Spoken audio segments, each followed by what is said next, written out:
Hey guys, Kinggath here, and welcome to the Kinggath podcast. My guest today is technically a repeat guest, but you guys, most of you never heard the first one because his microphone used to be made of cardboard. And it was the garbage. The quality was so poor I didn't want to subject you to it all. Also, he had nothing good to say. It was just a bunch of yammer. No, you guys, a lot of you probably know him well from Twitch. Captain COOTS is here with me. He is a member of the Sim Settlements development team. Has been doing add-on packs, live stream, and all that fun stuff. Welcome, Mr. Captain COOTS. Oh, thank you for having me, Mr. Kinggath. Thank you for acquiring a decent microphone.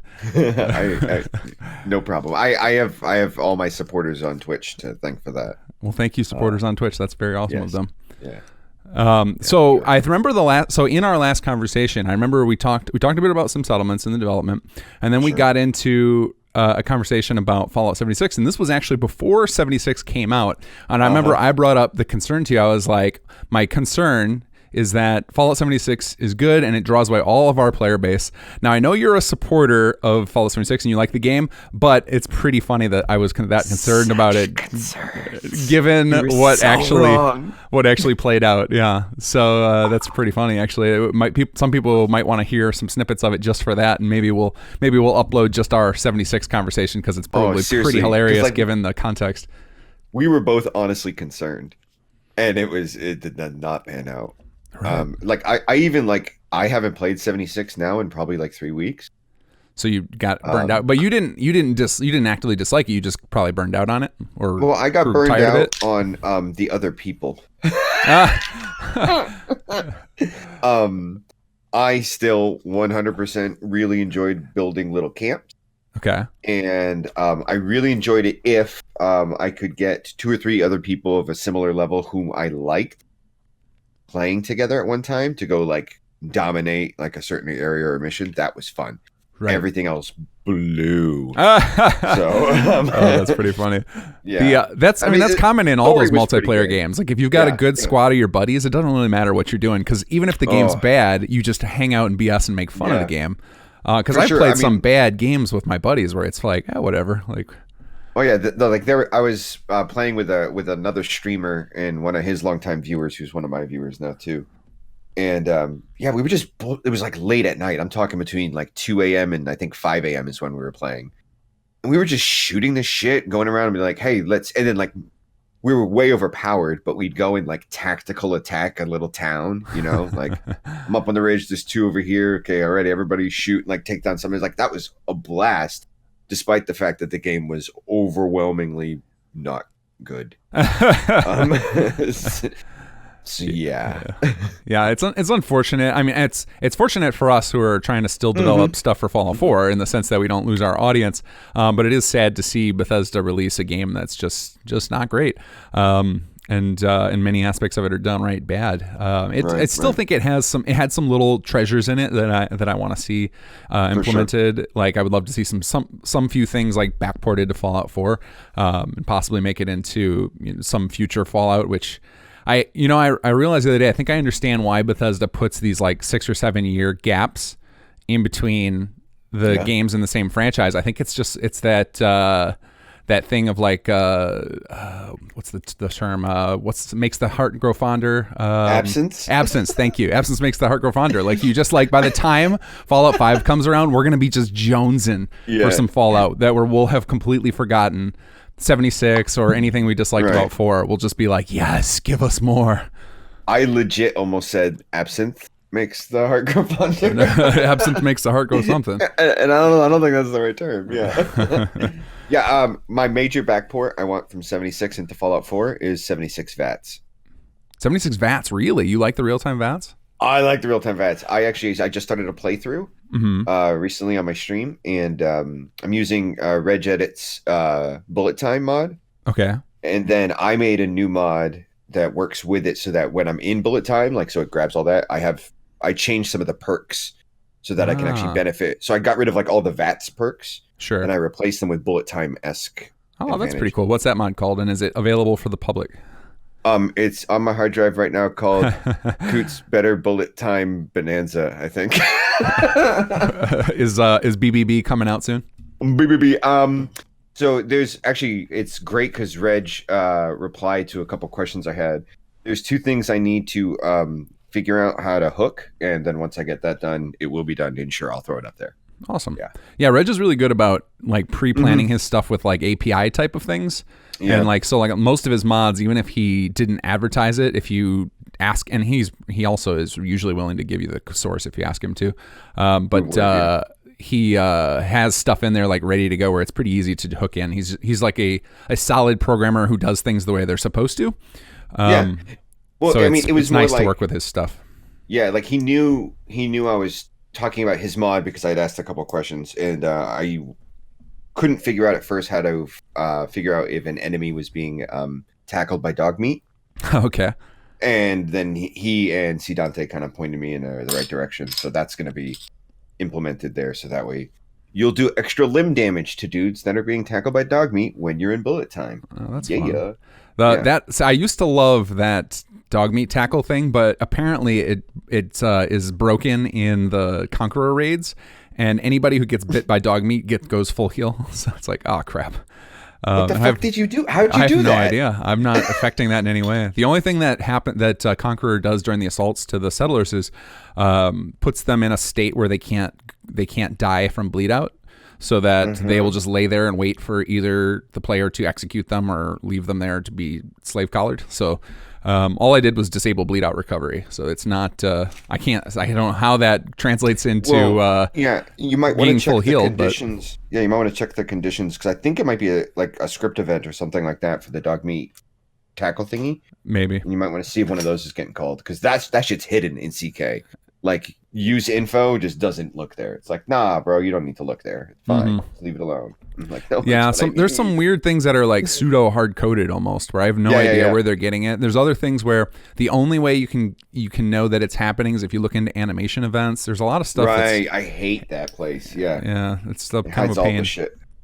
Yeah. But there is, so going back, so it's weird that you like the real-time VATS. I found that to be super frustrating. In fact, I commented in one of my last 76 videos that I actively avoid that first VATS perk because it makes VATS even less useful than it is out of the box. The one that lets you target limbs. Now you have to mouse scroll, right. Just and if you're using a controller, it feels random. It's just like I'm like bouncing between the limbs. First off, so that's a big no. I could see a controller that being a disaster. Yeah. For me, it gave me more of a hey COOTS, get good than being pissed at the RNG. Right. In some sense, and I loved the ability to move. Holy cow! Yeah. And so bullet time, what it does is it kind of has a coupled effect if I get to move, but there's a time slowdown. So while I don't get to target body areas, and I really like that mechanic. Doesn't I think Reg also has a mod that's just move in VATS, where you can literally just keep moving while VATS is up. Yeah, I don't care.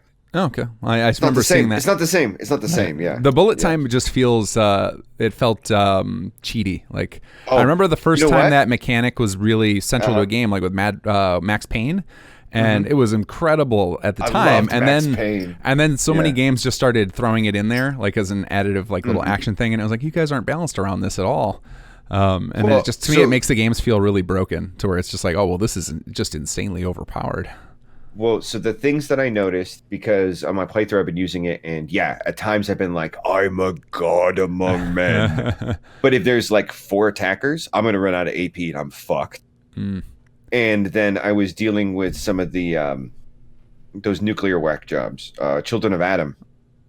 And it was nighttime and it was foggy and I couldn't find them and I couldn't hit VATS to target them for me. Oh, so it disables normal VATS?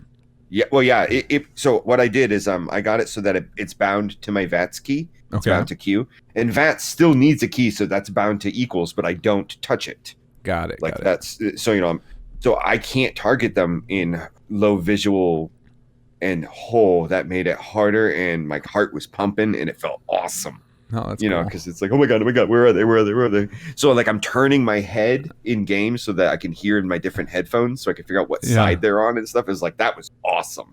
So I've always treated the VATS targeting thing like it makes up for the fact that there are certain things that just never play well in games, especially games that are trying to be more RPGs than shooters, which is like actually being able to figure out the direction of your target. Like if this were, like if you were actually there, it would be very easy to pinpoint where the sound's coming from, and like, you see things getting hit by bullets and stuff, and you could calculate it. But like in the game, because they don't put all those little details into a game like Fallout 4, it kind of makes up for it by having your targeting computer. But something that I kind of notice is when I played with VATS in normal time VATS, I would never really get the heart in my throat feeling after an initial jump scare. Sure. There might be like, but then it's like, okay, I got it under control. Right.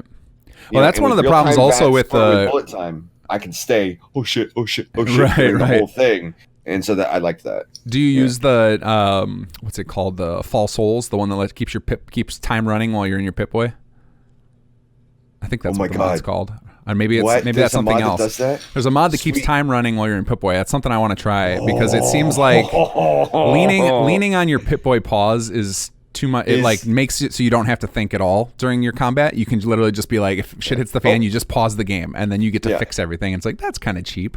And so that mod really appeals to me. I haven't installed it yet. I don't remember the name. I think it's called False Souls, but that might be a different mod altogether. But False Souls maybe is the one that makes it. I think because there's also a mod that makes it permadeath. So there's some really hardcore mods available if you want an intense Fallout experience. I'm not it's funny too because like I tell my viewers I play survival-ish. Okay. Because there's certain things about survival I think are fake forms of difficulty. Sure. And so like for me, like saving only when you sleep is stupid. Yeah, I'm not a fan. I like the concept of it, and I thought that was a clever idea, but in reality, the game isn't stable enough to risk that. No, and furthermore, it's like I like the fact that it's False Souls, unpaused game menus. I need to read about this and then download it and install it and poop my pants later. Okay, that's gonna be great. It sounds like it'd be perfect for what you're doing. Oh yeah, for sure. So I like the fact that survival makes you need to sleep. Okay. Like I think my first Fallout playthrough, I never went to sleep, and I think I ended the game like in game dates. I think it was like December 4th or something. So like my character was alive and active for what, like 40 days without a single moment of sleep. So your character's like Jesus. Yeah, no, my character is just strung out on meth apparently the whole time. But so I like the need to sleep, and so I don't need another reason to make me want to find a bed. Sure. So like I have a key on my mouse bound to save. I flick it whenever the fuck I feel like it. Right. That's great. I don't need that level of difficulty. That's stupid. I have better locational damage because holy crap, that makes combat harder. And it doesn't make it harder in that things are bullet sponges. Yeah, bullet sponginess in RPG shooters drives me insane. I hate it so much. I think I need to grab that mod. What I grabbed instead was a mod that I played over a year ago was the live dismemberment, which is so much fun from what I remember. Oh yeah, for sure. Yeah, but BLD is fun. It can be. I would avoid the level list injection. That gets a little frustrating. What does the level list of that one do? So it's one of those cases where some feature creep has moved into a mod that I wish didn't. Okay. So not only does he put some of the healing item that's introduced in BLD into containers, but it changes the spawn rate of looting in containers. Okay. To make things more hard. And for me, that's a survival tweak, not a locational damage tweak. Right. If that makes, but BLT, it's like I can headshot a raider, a raider can headshot me. Yeah. And it's like, yeehaw, this shit just got harder. Now, are there any mods out there that do that make helmets work, kind of like PUBG, where your helmet protects you from a headshot and then eventually it gets destroyed? It does do that? Yeah. Okay. Yeah, it does do that. If you have Fallout Script Extender installed, then a little thing will pop up and it'll be like, hey, helmets will not only protect you, but they'll also protect NPCs. Oh, that's cool. Yeah, I'll have to look into really that. Nice. But that is a weird problem with, and I get why it happens. Like, obviously, I am probably one of the most guilty people in the community of feature creeping my mod. But I did, when I launched Sim Settlements, lay out my grand plan was to completely overhaul the game. So I've never like said this is just going to be a game with plots in it. But yeah, that's what is it about that? Because the draw is strong to do that, and like even you started doing it in your add-on of just adding more and more stuff. There's something, but you've also done something clever with it, with making it all unlockable and gated. Yeah. But why is it we're drawn to do that? Why do we love to just cram everything into one thing when, like you said, it would make more sense for something like BLD to release itself in modules? So it was like, here's the locational damage thing, here's the new healing mechanics, here's this helmet mechanic. Well, like, and he did that with like better explosives, better perks, and another better power armor. I think those are all by the same person. Okay. And they are broken up into modules where it's like you can choose to have this or not. It's like there's just a few things where I'm like, that is a line I would have not crossed. Sure. And for me, it was like changing spawn rates. Now, granted, I can edit it in the MCM, but then I have to remember what the fuck they were in the first place. And it's like, ugh, no, I'm good. Like, so I don't have it touch that. And for the love of Christ, turn off stronger bleedings, or you will curse my name for telling you to install that mod. Just use regular bleeding, which is also fun, because then you can tag a raider like in the arm and wait, and they might bleed out and die, and that's awesome. That's interesting. Yeah, I'll have to look into that, because I'm not. So I don't. The reason I didn't grab it initially is because I don't want the game to become too easy or too difficult. Like I definitely walk the line. Like I'm not interested in hardcore modes. Like even survival mode in Fallout 4 is a little much for me. I get really tired fast of the eating and drinking. Like I find it's interesting that you have to like keep in mind food and water, but eventually it becomes a chore and not like something I want to engage in. Because at the end of the day, it's just about collecting specific items and remembering to push a button, and it's like that's not particularly interesting. Like at first it is, and then eventually, I think one of the things they don't do in those types of games enough of, not just like Fallout, but just in any games that add these survival elements, is I think they need to give you the ability to level out of them at some point, like invest in skill points or something to where you can automate it for you. Right. You know, it's like you have a rank in foraging, and now like it is assumed while you're walking around, you're just snacking on things. Right. You know, so that hunger bar. But I mean, I would suggest for you, and you could role play that sort of stuff by tweaking the settings. You should play with survival options. Because you can then I can just like partway through be like, you know what, I've grown tired of eating, and then just flick that off. This and just turn it off. Yeah. Or even like just make it less frequent, because you can adjust the frequency at which you require hunger. Yeah. And so that's cool. I like that mod. I'm a big fan of that mod. I've been using it since day one. And there's great patch support for other hardcore manager mods. Okay. Because that's one that touches the HC manager script. Yeah. HC definitely inspired me. That needs a framework for sure. Yeah. Well, you inspired me to write one of my mods to not edit the HC manager and to do it a different way instead. Oh, nice. So, yeah, I have a mod called Let Me Sleep. Okay. Which lets you sleep 8 hours regardless of the type of bed. Oh, cool. But in survival, you only get the benefit that you would have normally gotten for that bed type. Okay. So if you can sleep 8 hours in a sleeping bag, but you will wake up having the effect of having slept 3 hours in a sleeping bag. Okay.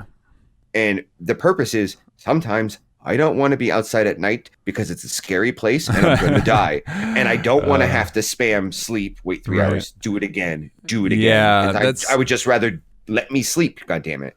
So, yeah, I think Bethesda forgot about things like sometimes people just want to get out of the darkness. Sometimes it's scary. Fuck. Well, especially if you're using some of those darkness mods, it gets pretty intense. Oh, dude. Yeah, you got like darker nights, you got like some retextures on ghouls, and you've got damage cranked up. Like I'm gonna poop my pants if I run around at night. Let me sleep a full 8, please. And then you're combining it with your self-imposed VATS handicap. Yeah, it's probably pretty intense. I don't like nighttime. It's spooky. I tend to not like it because I'm often trying to see things going on in when I'm developing, or now if I'm going to be playing for my Let's Play, I'm going to want people to be able to see what's on the screen. And anytime somebody else is like that I'm watching streaming Fallout 4, when it's night, I can't see anything. I can't see what's going on. Like, yeah, I actually there was a viewer suggesting. I ended up getting rid of darker nights on my stream load order. I like playing with it, right? But they were like, I can't see what the fuck is going on, right? Which I tell you what. I made a few changes. My first stream, I had 11 crashes in 4 hours. Wow. And mind you, I'm running like 300 plus mods. Wow. Yeah, I know. I saw your list. It's pathetic. That's funny you say that. So when Rick and I were discussing how to do the series as far as like what stuff he was gonna have to do to my videos, I sent him my mod list so he could put it in the description, and he's like, I thought you said you didn't have very many mods. That's a ton. I was like, oh man, no. I don't think you understand. But I made some load order fixes, and now I've played probably a grand total of about 15, 16 hours without a single crash. So nice. Yeah, all hail load order. Especially when you have a couple mods that touch the exact same script. Yeah. Oh, sorry, the exact same quest. And then I had the last mod that was touching that quest had changed it so that a previous mod, which had a script that was supposed to touch a different version of that quest, like it got all fucked up, and that's why I was crashing left and right. Yeah. And I was like, oopsie, move some stuff around. And it also helps when you can make your own patches. Yeah, definitely. There's so many mods out there, and this is one of the things I've had on my to-do list, and there's no way I'm ever gonna have time to do it. But to go through, right? It would be fantastic to go through all the old mods that are good, like in concept, but never were done correctly, and either redo them or fix them, because there are so many mods out there that people who used there's this really stupid thing with the creation kit. So if you don't know how to package a mod manually, then you try and let the creation kit do it, and it puts in every single script that your items touch. And then don't do that. If you're trying to get new into modding, don't ever use the creation kit to package your mod. The only thing you should use the creation kit to package are your Xbox textures, and that's because it's required. But otherwise, you should do it all manually. And if you want to learn how to do that, I recommend you check out the Builder's Toolkit for some settlements. But anyway, or watch me do it sometime on stream. But there's so many mods out there that have like object reference or quest that like the baseline script files overwritten, and then there was for a long time a mod called Welcome to Good Neighbor, which I'm sure it's fixed it by now, but for like the first year it was out, it had a copy of object reference.pex from an old build of the game, and so once Nuka World came out and replaced that and updated it and added the ability to and added some new functions, if you had that mod installed, you couldn't play with the Nuka World raid mechanic. So, and then it ended up also affecting salvage beacons. So that's how I know about it, because it was weirdly this random mod that was incompatible with salvage beacons. I'm sure they've fixed it by now, but it was just like even a mod that is done that well, like Welcome to Good Neighbor is a really deep mod, but for even that person to make that mistake is like, okay, this is a poor design by Bethesda for their software. Like, you should have thought about that in advance when you did it. And I think it's great for in-house. Yeah, right, because you don't care about, you always want to grab those scripts, but I don't think they use that function in-house. I would bet they have some sort of back-end build process. That was clearly put in, I think that was put in to make it easier for modders, but what I see now, like after working with the creation kit for as long as I have, to me it seems like a lot of the stuff that's thrown in there was somebody thought it like here, let's help out the modders, but then they didn't spend a lot of time using it themselves, and so they didn't work out a lot of the nuance, and then they never went back and did anything with it. And I think I'm guilty of that with some settlements too, of like I put in some stuff here, this will help people, and it's like, oh, that's not user friendly at all. No one's touching this menu. What the fuck? Right. So, so I get how it happens, of just like you come up with a concept of like, all right, they want to be able to do this should roughly do it, but then without actually spending time doing it yourself, you miss out on the little nuance that makes it go from like, it's cool that I can do this now, but it's a real pain in my butt, and I almost wish I couldn't do it instead. Oh, holy shit, I got you on the phone now. Can I ask you a Conqueror question? Sure, you got me on the phone. I don't know what you're talking about, but sure. I mean, like we're talking. Yeah. So I was streaming, and basically what I had done for this playthrough is I took Start Me Up, and I made my own custom start.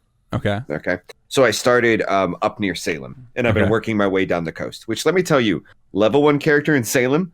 Fuck. Right. It's pretty hard. Like the first place has like a badass deathclaw in it in the museum. Oh my god, that was a lot of deaths.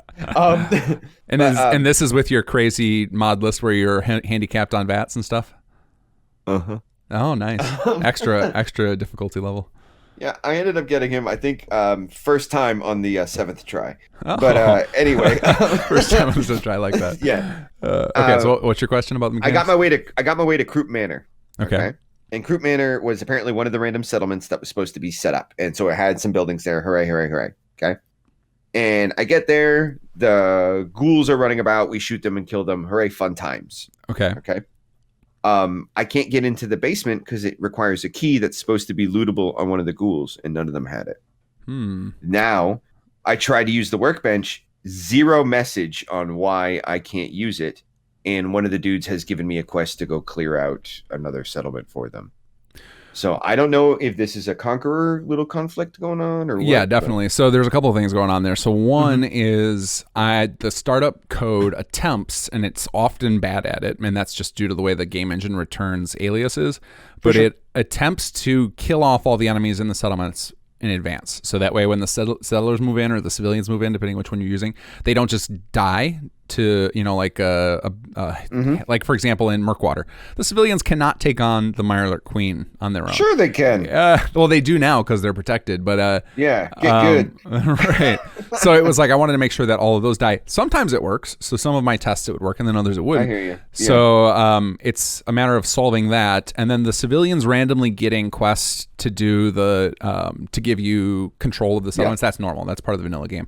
Most people just don't ever see it because they, we all tend to naturally grab the Preston and his gang, and then it ends up being part of the Minutemen line. If you don't do that, then they're all set to trigger randomly as random events. So Well, yeah. So I guess the thing I'm looking for, because the quest they gave me was hey, go around the corner and kill the bugs and get this settlement. Right. So it's the one that's it's over next to that bridge next to Covenant. I can never remember the Taffington Boathouse. Okay. So I think maybe when I go get that and claim that, when I go back to Croot Manor, I will have possession of that settlement.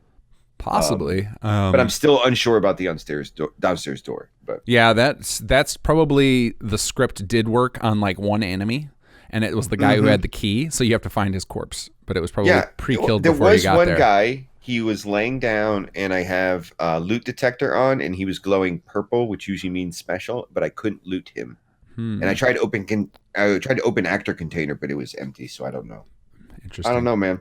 Yeah, that's a weird one. But yeah, it was definitely weird. Like I'm watching, I'm like, I don't think this is supposed to be happening right now. Yeah, there are a lot of quirks like that of like things that we just didn't get in deep enough. Because like whenever we're testing a system this complex, we tend to just be looking at the new things we're adding and not how it affects the rest of the game world and that stuff starts to come out when we get the wider group. And I think it's funny, like we can get away with it because we're modders and nobody expects us to spend 1,000 hours testing things, but the same, but like essentially we're doing the same development cycle that modern games do live now, which is like we'll just release it to the world and they'll report all the bugs, which is kind of bad. We need to start charging for pre-orders. That's how we fix this. How long were you working on Conqueror before you brought me on the team? Conqueror, so I've told this story a few times, but Conqueror was kind of a surprise for everybody, and that's why you don't know about the mechanics. This is a common thing among the team, is that nobody on the team knows everything. Well, nobody knows everything, and nobody on the team spends enough time actually playing the mod anymore. And I think it's because for most of us, the thrill of playing the game has been replaced by the thrill of getting our own stuff working.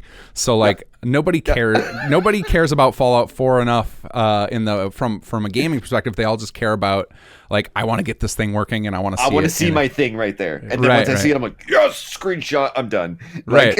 And that's actually why I started my playthrough for the most part, is I need to get myself back in the headspace of like being engaged with it and playing it, because it changes. Well, first of all, that thing we were talking about, the creation kit, it'll change that idea of like what I should be building. But Conqueror kind of came out of nowhere because we had I wanted to do something cool for the anniversary patch for the 1 year of Rise of the Commonwealth, and I had the idea for the pre-start city plans. And then Uit showed me some... Okay, so the idea was already percolating in your brain. Right, of like, well, I had that, and then I was playing around with it with the Nuka World rating, and like, oh, this is like way more fun. Like if I hadn't seen the settlement yet, and I just roll in with a group of raiders. But the Nuka World stuff is really sad because you just get like 3 dudes. It's not really fun. We're here to help. Right. And so like Conqueror just kind of came out of nowhere. It was like Uit showed me these raider versions of the Sim Settlements buildings. I was like, that's amazing. And then so he and I started scheming for how we could do this. So Conqueror was just a couple of months of development to get the core gameplay loop. And now we have, I don't know, probably 6 to 8 months of content planned for it. So I was I was brought in relatively early then. Yeah, you were brought in. You were brought in. I brought in everybody that I needed to join it because the goal was to like, let's just concentrate for a couple of months and like power this out and do it a staged release instead of try and get everything perfect up front, because we've already got the other project we're working on, the top secret project that is I call that the really big thing that's going to make other users cry. But yeah, that project is such a long-term project. Oh, like, fuck yeah. So that one is like we didn't need another one of those on the table for us. So like Conqueror was a short development cycle, but it's gonna have. But it's essentially, everybody listening to this for the first time who haven't heard me explain it before, you guys are gonna live through the development of Conqueror as opposed to just have it all pre-planned. And I think that this is kind of an experiment in that regard, because I want to get feedback as we develop features, because what's happened with all the other expansions is I have an idea in my head, I take it all the way to implementation, then I release it and then slightly tweak it based on feedback. But now we'll be able to do more heavier overhauls from feedback. So like as people realize, that certain features don't work out the way that I wanted them to, then I can retool them before we go to the next feature and kind of get each chunk of it like in a great state that feels good. So RIP VIP stories. VIP stories, I think VIP stories have to go. They did not work out how I hoped. Yeah. But I'm sorry that happened to you. That's all right. I think the VIP stories might have worked if people weren't such great designers. The problem is like every design like Tenuvia and Murmurakni put out looks way cooler than any of my VIPs. So then it's like, what's with this? I want to get rid of this crappy building with this machine on top of it. I don't know what's going on with it. And I'm like, that's my VIP. It's like, why does this building have extra like drug clutter in here? I don't care about this. That's my VIP story. No, I hear you. Yeah, they just weren't as originally when I was planning the VIPs, I had 50 VIP stories. I still have the other. I think I've implemented 21 so far. I've got the other 29 on paper. Like I know exactly what I gotta do. I just gotta take the time. And it was gonna be all 50 of them. We're gonna have a version of all 10 of the original Sim Settlements houses. So I was gonna have 500 variations available. And then holy shit, when I started doing the work, and I was like, oh, each of these takes an entire night for me to do. Oh yeah, to do one story on one building. I was like, okay, well, I'm not going to wait 500 nights to release this. That changed my tune real fast. You could write a classic novel that way, the 500 nights. Just But I mean, now I think it could go a lot faster just because we've got the export scripts and we know about the random clutter tools and stuff. Well, hell, if you made a Trello board with all those, and then you invited folks whose vision you like, and we just went like, oh, I like this one. Oh, I like this one. Right. They'd be done within a month. Right. I think it's feasible now, but now I know that that's just not, it doesn't work out in the scheme of the way the way it gets add-on pack, and the way the add-on pack scene developed.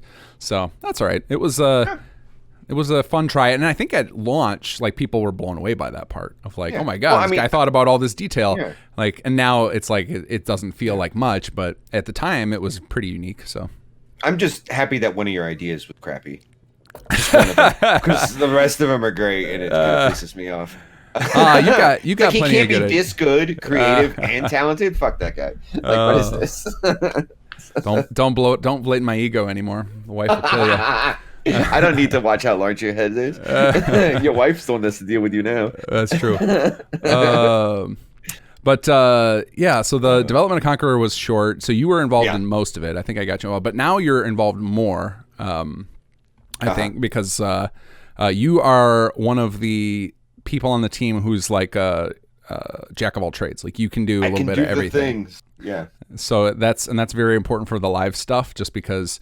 So prior to this is another experiment with Conqueror is I'm making myself less central to it. Like in the past, with the expansions, all the post-launch content has basically come through me. So it would be like I would reach out to different people to help me develop content, but then like everything had to go through me. And now that's not going to be the case. Now there's enough people who are going to have autonomy who can just develop stuff. So it's going to make our ESP and you just hit merge. Exactly. So like the content I think is going to come more in bigger chunks, which I think is going to be fun, instead of like here's one new plot, because we're not doing the development all up front and doing it over stages. So it's going to be interesting. I'm curious if people are going to like that. that approach or not, or if they would prefer us to do the ROTC style development where we like do 90% of the development and all the features up front, and then just take a lot longer before we release. Well, I promise you, as long as they don't have to start a new game, it won't bother people nearly as much as it. Yeah, that is one of the things that's interesting with Conqueror is it's kind of encouraging people to just constantly start new games. But which I'm excited about. Right, I think it changes your approach to Fallout 4 almost. So then you like look at it more like I'm just gonna. And somebody already suggested like, can you add an instant action button so that we can just like jump right to that point in Jammer's questline, and just like kind of do that. But that it does change the relationship with the game of like looking at it more like almost like a roguelike where you're just like you just want to get back in and try again. Well, I mean exactly like what I was gonna say is it starts to feel more like a scenario-based role-playing exercise or role-playing game than this game where I got to get all the things. Right. So, and I love having a save game where it's all the things, but I also like the character I'm playing right now on stream is making fucking terrible choices. But it's because it's the things that make sense for him to go do. Right. I know what's there, but he doesn't know what's there. And so like people in stream are watching me and they're like, dude, don't you know super mutants are there? I'm like, yeah, I'm not a moron, but he doesn't know. And it's bright. So he's going over there. It'll encourage a lot more of, I think, that kind of action. And I can't wait till you update the thing so that I can make one. The what thing? The thing so we can make our own. Your own factions and stuff. Yeah. Dude, my faction will be done in probably 3 hours after you post it. Because I know what I'm going to do, and it's so easy. Well, I think you've probably already seen in some of our dev channels, like the kind of control you have, and it's designed just like the building plan template. So essentially you just have to like lay out certain things. And I've got some ideas for more stuff that you haven't seen yet. So that'll... Dude, I mean, mine's essentially, it's almost, it's more complicated than a reskin, but it's almost just a reskin.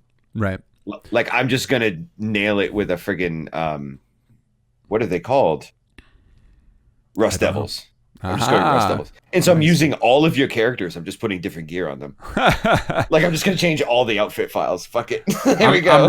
I'm really hoping that after we get it fleshed out, some other team will have the moxie to just be like, you know what, we're going to do our own quest line. Because I really love that'd be wonderful. Yeah, the quest line part is actually my favorite part of this. Is like because it changes the game, the feel of the game so fully. Even though our quest line is like it's pretty small.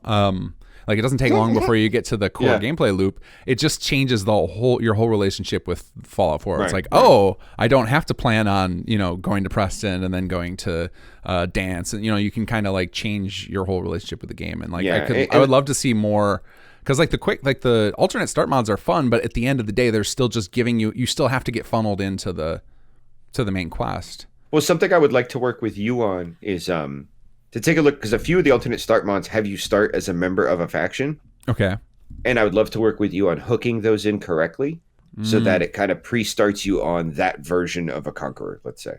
Okay. So if you have like a railroad Conqueror and you choose to be a member of the railroad, then it sort of forwards you along a certain path. I'd like to work with you on that, on hooking that. Okay, interesting. Well, one of the things, I mean, I can reveal right now because it's pretty much coming out in the next patch, but and we're not live. I forgot. We're not live. Well, this will go out.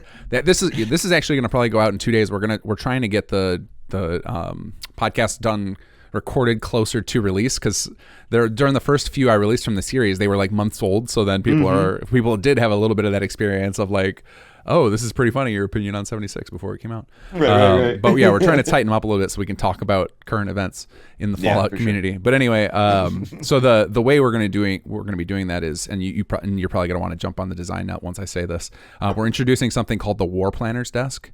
I'll do it. See, and essentially it's going to be the outpost equivalent of the City Planner's Desk, and it has a bunch of different features, and one of them will allow you to enable the add-on pack factions. So essentially, you won't have to go through a quest. You'll just immediately be able to jump right into that gameplay. So that is coming very quickly, because I know a lot of people want to play without the Raider stuff. But I mean, could one, in some sense, because I don't know how you have it all planned out, but like, would you still be passing through Jammer, but then basically passing control of this Raider stuff to another faction, or would you be? No. It would just be enabled immediately. Just like you could just ignore Jammer, but the jammer quest line is something that we're having a lot of fun with, and we have a lot more planned for. So like that, it's going to get beefier in all directions. It's gonna I know. I've debbed for some of the. Right, you've already been working on some of it, yeah. So that's going to change a lot and be add a lot of depth to it and length to it, and etc. But yeah, we want to give at the end of the day, not people aren't going to always want to do raider playthroughs, and after doing it a few times, like I said, that somebody asked me about the instant action button already. People aren't going to always want to have to go through that gatekeeper of the quest line. So the plan has always been that those mechanics would also be available outside of that. But they're the core core story drivers. So right now they're instituted through there, but they will quickly be broken free, so people can use it for whatever they want. Yeah. But I've heard a lot of people who want to do exactly what you just described, like create their own faction, or like take some of these mod packs that do overhauls, or like take something like what's the Enclave mod? The Enclave something or other. Yeah. There's a couple of America Rising, and then I think America Rising, that's the one I was thinking of. I think there's another one too, but anyway, like take those and grab all their assets and turn those into faction, and that'll all be feasible once we get the because like my mod list that I'm using right now is kind of weird for me because there's several my viewers voted for what factions I was going to do. Okay. And they ended up like the Institute and Railroad one, which is weird. But then I noticed that there was a mod that lets me spare the Railroad if I side with the Institute. And the thinking of it is, if you're a super top secret spy for the Railroad, why couldn't you just convince the Institute that I killed them, but you didn't? Yeah, because they're all hiding underground anyway. Yeah, so that's how the ending is facilitated. So I have all these mods that are just geared towards cool stuff with Railroad, cool stuff with the suit that I would never touch normally. Yeah. And so it'd be kind of neat to like be making these mod load orders where it's like, so here's my Minuteman run, and I've got this in it now, or here's my blah blah blah run. Well, that was one of the things that I was really excited about the execute mechanic for, was like that. That also lets you just play the game how you want. It's just like, I hate this guy. Like, dude, done. that's some Morrowind shit right there. Does a message pop up that like the winds of change or fate have? No, I give them a warning when they get the perk, and then that's it. And then like it's up to you. It's up to you to remember that. In the old game. No, but the old games used to tell you something. Oh, they would tell you like your save is screwed. You can never finish it correctly now. Like they would literally pop up a message. That's not what it would say. Yeah, it would basically say you can't complete such and such a thing. It was virtually like. Yeah, but it was poetic, wasn't it? Oh yeah. It didn't literally say screwed your saves, but like that's what I'm saying. So you need a message to pop up that says that, so it's cute. Yeah. No, I like the people just having it figured out. Like you get your warning up front, and if you don't like that, there's an option to turn it off so it can't be used on important people. But what should happen is like you kill important person, message pops up that says something like you feel a tingle in your taint and you hear the fate whisper of Mama Murphy in your ear. You done fucked up, kid, and then that's it. Like this sounds like a Captain Coots feature. That's not going in. It totally is. Not going in one of my mods. Totally one of mine. I hope to never use the word taint in any of my. I have to make this patch right now. I'm going to open up Creation Kit. We're going to do this shit live. You could easily, because you could just hook in. Well, I don't think I have any events popping up with Execute, but I should add those. That is something like I've been trying to get better with Workshop Framework, is throwing out more events and stuff, so I can actually do that with Conqueror as well. I'll just make a big quest that waits for people to die and check if they're essential. It's way wasteful, but fuck it, that'll do the job. Because I don't take away anybody's essential flag. It's just if there's a function called kill essential, and I saw how you made it work. But yeah, that to me changes up the relationship a lot too with the game, so that again you can do these quicker playthroughs like you're describing, because it's like, all right, well it lets you role play a little more, which I like. In fact, we've got an idea for another mechanic coming. I don't know if you've been privy to. You'll probably hear about it at our next meeting, but we've got another idea for a mechanic to let you RP a little harder and do some stuff that you wouldn't normally be able to do. So, that's the entirety of the tease. RP a little harder. Yeah, that's the best you're getting. I'm not telling people what it is, because it's gonna. I want we have a scripted scene for your first encounter with it, and so I think people are gonna love it. As long as I can do it correctly, of course. Because sometimes I have cool ideas that don't pan out in like what's feasible with Fallout without having the right. Like we don't have an animator on the team, and I was about to say, if you're listening and you're an animator, you can join the team, please. I have so many ideas that need you. Yeah, an animator would be Yeah. amazing. So especially especially now that we're doing quest stuff like with characters is there's a lot of times where scenes just fall flat because there's no good animation for while they're speaking, and it's just like that just feels it feels cringy. Or there's so many plot concepts that I've gone through and then try to find idle markers that work, and there's nothing.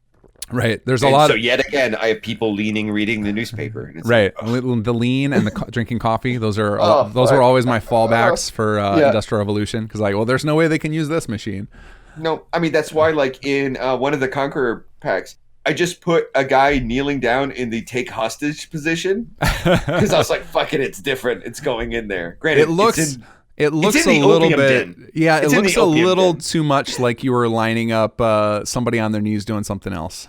I did not intend to do that, but that's what happened. Shit. Yeah, there were some screenshots from the testing where I'm like, I don't know, but that's a little sketchy. That's my bad. That was not. The guy looks intended. a bit like a circus seal right now. So, did you see the screenshot I got of Sturgis laying down on that chaise lounge? Yes, I have seen that. So beautiful. That's so pretty beautiful. Funny. There was another change we actually do need to make to one of the buildings you put in because it's confusing right now, and there's the mercenary on that one plot. No, and everybody I've watched streaming it is like, why can't I control this, or why can't I talk to this raider, thinking that it's one of the. It's just I know what it is. It's just confusing with that combined with the raider recruit mechanic. But are we just gonna delete him? Yeah, we'll just probably delete him and just find some other way to make the plot more powerful. You got to get rid of his sleeping bag. Oh yeah, I did notice that. Like I gave him like little mini living quarters there. Yeah, that's pretty funny. And I just assumed it was the guards. I made a package for him to use it so he could sleep there. Oh well, I'm sorry you have to lose all that work, but it's one of those things where it ends up being confusing to players. I understand. To see that happening with the way that we're pushing this development. But that's kind of one of the downsides of doing a lot of this development in a vacuum of like everybody's kind of working on their own little section, is that we don't have a lot of crosstalk to figure those sorts of things out. But I just like giving you guys the freedom when you're doing plot designs, because you come up with a lot of creative stuff if I don't go too hard with what I need. Like if I'm just like, here's something like, we need this type of plot, and here's the general theme, and you just kind of go nuts with it. Yeah, I think you end up coming up with better stuff than if I were to be like, it needs to have this on it, and it can't have that. Like if I give you too tight a direction, it's going to mess up your creative process. Well, that's one of my funnest things about being one of the funnest things. That sentence doesn't make any sense. One of my favorite things about being on this team is you're like, this is an idea I want to get implemented, and you're like, and I'm like, how do you want it implemented? You're like, I don't care, just do it. Like, awesome. It's like you're like, I need a recreational plot. I'm like, on it. Yeah, I'm hoping I'm just gonna make what I feel like. I'm hoping the writing team has appreciated that too, because often I'll have like a real loose idea and I'm like, I don't care how you do it, do whatever character you want. Like here's what I'm trying to do. Can you make a quest that teaches how to do that? Like that's all I care. I've been conspiring with your writing team, by the way. You aren't the only one. There's somebody else who's really pushing for a very weird feature that I'm like, no, stop talking about that. Oh no, like mine's not even feature creep. I've been conspiring with Sir Rick on some stuff. So that's what I'm talking about. If it comes up again through you. What? I'm not going to mention it because he's on the verge of convincing me that it should go in eventually, but we'll cross the bridge when we get there. This is something that I know that's in. I know this is in. Because if this got cut, a shit ton of content got cut. Got it. No, this is certainly okay. We should probably stop talking about this because we're probably driving people nuts with all this. We're probably blue balling a lot of people. No, this is fucking quality. We are edging. We are edging you guys right now on knowing the facts. And in fact, like, so this is what really going to happen. And then we're going to and it's going to be really great. You guys are going to enjoy it. I promise.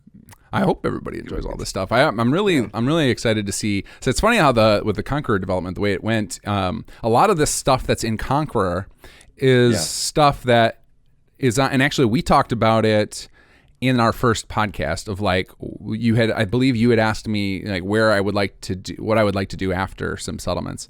I think we've had a conversation about that. Right? What? Yeah. Well, like a lot of the stuff that I've thought about for after some settlements is actually ending up in Conqueror, which is pretty fun because then it's like it's giving me a new lease on Fallout modding because it's so different from what we've done with some settlements. So it's nice. It's a fun thing for me too to code. And the type of projects that we're working on now, like you said, it's so much different than building that framework. Right. It's something entirely more, I think, creative for you too. For you.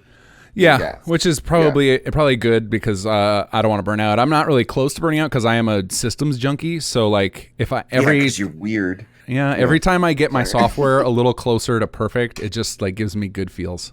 Like I can work. I have for my job I do a lot of software development for corporate, and like most people find that horrendously boring, but every time I update it for them and it's a little closer to perfect, it just makes me feel good. Feels good, man. And so I can work on the same piece of software for literal years and I don't mind. Yeah, that's see, like for me, in my work, it's often like I write pieces of software till it works, and then I run it until I get the answer I need. That's it. Like, it doesn't work. Cool. Let's fucking do this. Like, that's all I care about. Because for me, it's the whole point of it's something completely different from my job. Yeah. Like, yeah. Because it's I've definitely had projects like that, but now I'm in the phase of the software I'm developing. Even like with Sims Elements, gets used so heavily that optimization becomes important, and my old, like the old style of like just building code with duct tape and glue doesn't work anymore. Because we don't know what was going on then. Yeah. Right. So like like I had no idea Sim Settlements would be where it's at right now when I started. So there's a lot of legacy code in Sim Settlements that is kind of a disaster for long term, and like that's why I have the Recode project going on, where I'm trying to rewrite the code all. But it takes forever. I mean, like to reimagine everything from scratch and try and make it work with all the current content is like it's a tough project. But yeah, that ends up becoming necessary because like you said, like you just make it work without thoughts of any features that aren't on your mind yet. Like you're not thinking like one day I'm going to add this insane feature. Like, you just are like, I need to make this work, and I'm wrestling this crazy weird game that wasn't designed to do it. And so if you want to see something horrendous, you should decompile my mod integration PEX file in my mod. It's called mod integration. Don't do it. You will hate me. Okay. But it's one of those things where it's like, I wanted it to work for this, and then this, and then this, and now I know. Like, here's a nice little, what's it called? Leaked content for the listeners here. A little preview. Creation by COOTS is getting a complete 100% rewrite. I'm rewriting all the code. I'm rebuilding all the plots from scratch, and I'm redecorating everything. Can I make a request as a recent player of Captain COOTS mod? What? Can you get rid of that damn holotape that pops into my I'll inventory? get rid of that damn holotape. Wait a minute, you played with my mod? Yeah, I installed it. So my playthrough. Where were you going to make Dogmeat the leader? Oh, I hadn't even thought about that. I barely started. Like the video I just put out on yesterday, was just like my setup session. It was like building my character, get through the opening sequence, and then make sure my mods don't crash the game. That was all I've done so far. But so you walk out the vault, look down, and there's your fucking holotape that I put right there with the note. I was not a fan of that. But also all of the stuff dropping in my inventory and all these pop-ups. Like I got 3 pop-ups from Beantown Interiors at the beginning. I was like, come on, guys, please come up with a more immersive way. I'm just a fiend for that. I want my immersion. Well, at least mine. You got to go somewhere else to find my holotape. Sure. You haven't found my holotape yet, have you? Oh no, I haven't. I mean, I literally my playthrough, I get to the top of the vault elevator, I save and exit. Like that's literally what I last did. So I'll probably be playing again this weekend, and then I'll discover some more. But my goal is to show off the add-on packs like a little more fully. So like actually show some of the buildings and be like, this is some cool stuff you can do with this. Because none of the add-on packs really got covered by like Juicehead or MXR or anybody. And then I was just giving them the coverage of like, hey, an add-on came out, but I never dove in and played it because I just am too busy. But now that I'm actually playing the game, I can make the time to do that. And I think you guys deserve it because some of the add-on pack stuff blows away anything I've done for the base mod. So people should be playing with it. So I'm going to just like every week, I'm going to showcase another one of the add-on packs. So I think I installed yours and a couple of others. I can't remember how many I've got installed right now, but I have like 15 of them downloaded, and I know there are a lot more, but it's just like I got to make sure. So one of the things I added in the 4.01 patch, because I have a suspicion, And I know you've run into this with helping out Pawpaw with his add-on pack, is that occasionally there is a model in the add-on packs that's corrupt and causes a game crash when it loads into the game. I think that there might be a few more out there that have that same problem. So I added a debug trace that spits out the building plan and model form ID or editor ID. No, not the. It just spits out the form ID in a special log file, so that way we can try and track down some of these crashes. So I'm hoping that would be great. Yeah. Because it's easy to at least see them, the last NIF that tried to get loaded. Exactly. Yeah, that'd be cool. Yeah. Because I assume that's going to happen a lot. Because I found out when I I mentioned in my patch note video that I've got a way better method for doing building plans that ends up saving a ton of space and it's more performant. And I switched. Have you told everybody what it does here? I'm going to be making a tutorial probably tomorrow to give everybody on how to do it, so you guys can change your add-on packs and stuff. But we need to do it also for the Conqueror buildings, still. Which hopefully you have all of the.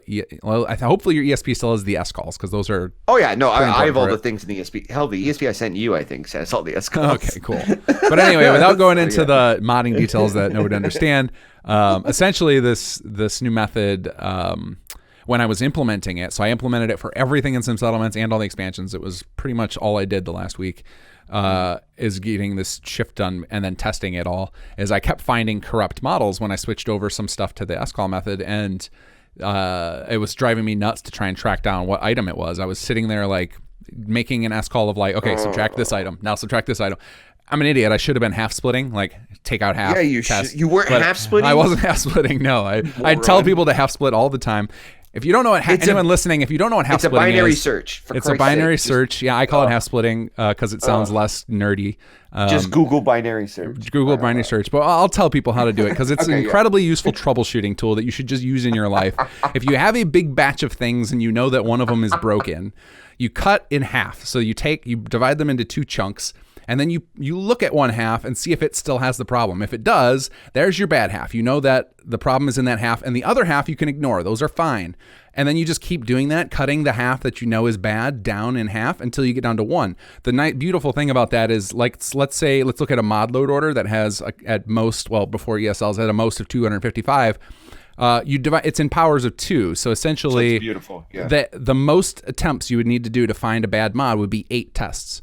So it's beautiful. It's way better than whereas opposed to if you tried to do it, remove one mod at a time, it would literally take you 256 tries or 255 tries to find the bad mod. I mean, you could get lucky, obviously. And that's the thing. You could get lucky on your first attempt where you're never going to get lucky in the binary search. But I would rather risk 8 attempts to find the exact culprit than risk 255 attempts. But then I sat there and did SCall testing one at a time like an idiot. And I eventually found all the things and I marked them. But yeah, so now then we also now have some log files so we can try and track those down. So if people report or if you start finding crashes in your game, you should check out this new log, which I actually put in the patch notes so that people can figure it out. Yeah, I mean, speaking of this whole method, this is how governments saved hundreds of thousands of dollars back in World War I think it was one when they were trying to test soldiers for venereal diseases. Oh, okay. And they couldn't do that many blood tests. Right. And so they were testing blood in batches. Ah, okay. And so it's like a reverse binary search. But interesting. Yeah. Yeah, it's such a useful tool. It's been around forever. It's so useful. Yeah. That gives you guys a little clue of what I do in real life. Oh yeah, you probably have to solve for things like that of efficiency. Yeah. Pretty important math thing. Oh yeah, pretty important. Yeah, but I don't know why I wasn't doing it. I think it was just I had probably grown. Well, I think it was just my mind had grown numb from we have so many building plans in especially in Industrial Revolution. So going through every single one just was I feel bad for Uit. He's gonna I think he has over 100 building plans between all of his mods. Oh, and he's got to switch them all to the new system. Well, he doesn't have to, but I think he would want to. I think anybody still active is probably going to want to. One of the bad things is I can't switch as of right now. I might be able to do it later, but I can't switch the mega pack over to the new format because most of those mod authors have disappeared, and I don't have their original files. So and there is no good way to construct the kind of file we need. Right. We could construct it if it were just the loose items. It's really easy to construct a new SCall Sure. from if we had the loose items, but if all we have is their NIF file, we're kind of in That's a what I'm bad saying. way. All he probably has is the NIF file, and then it's well, like, and a lot of people. Well, it was because we didn't learn all.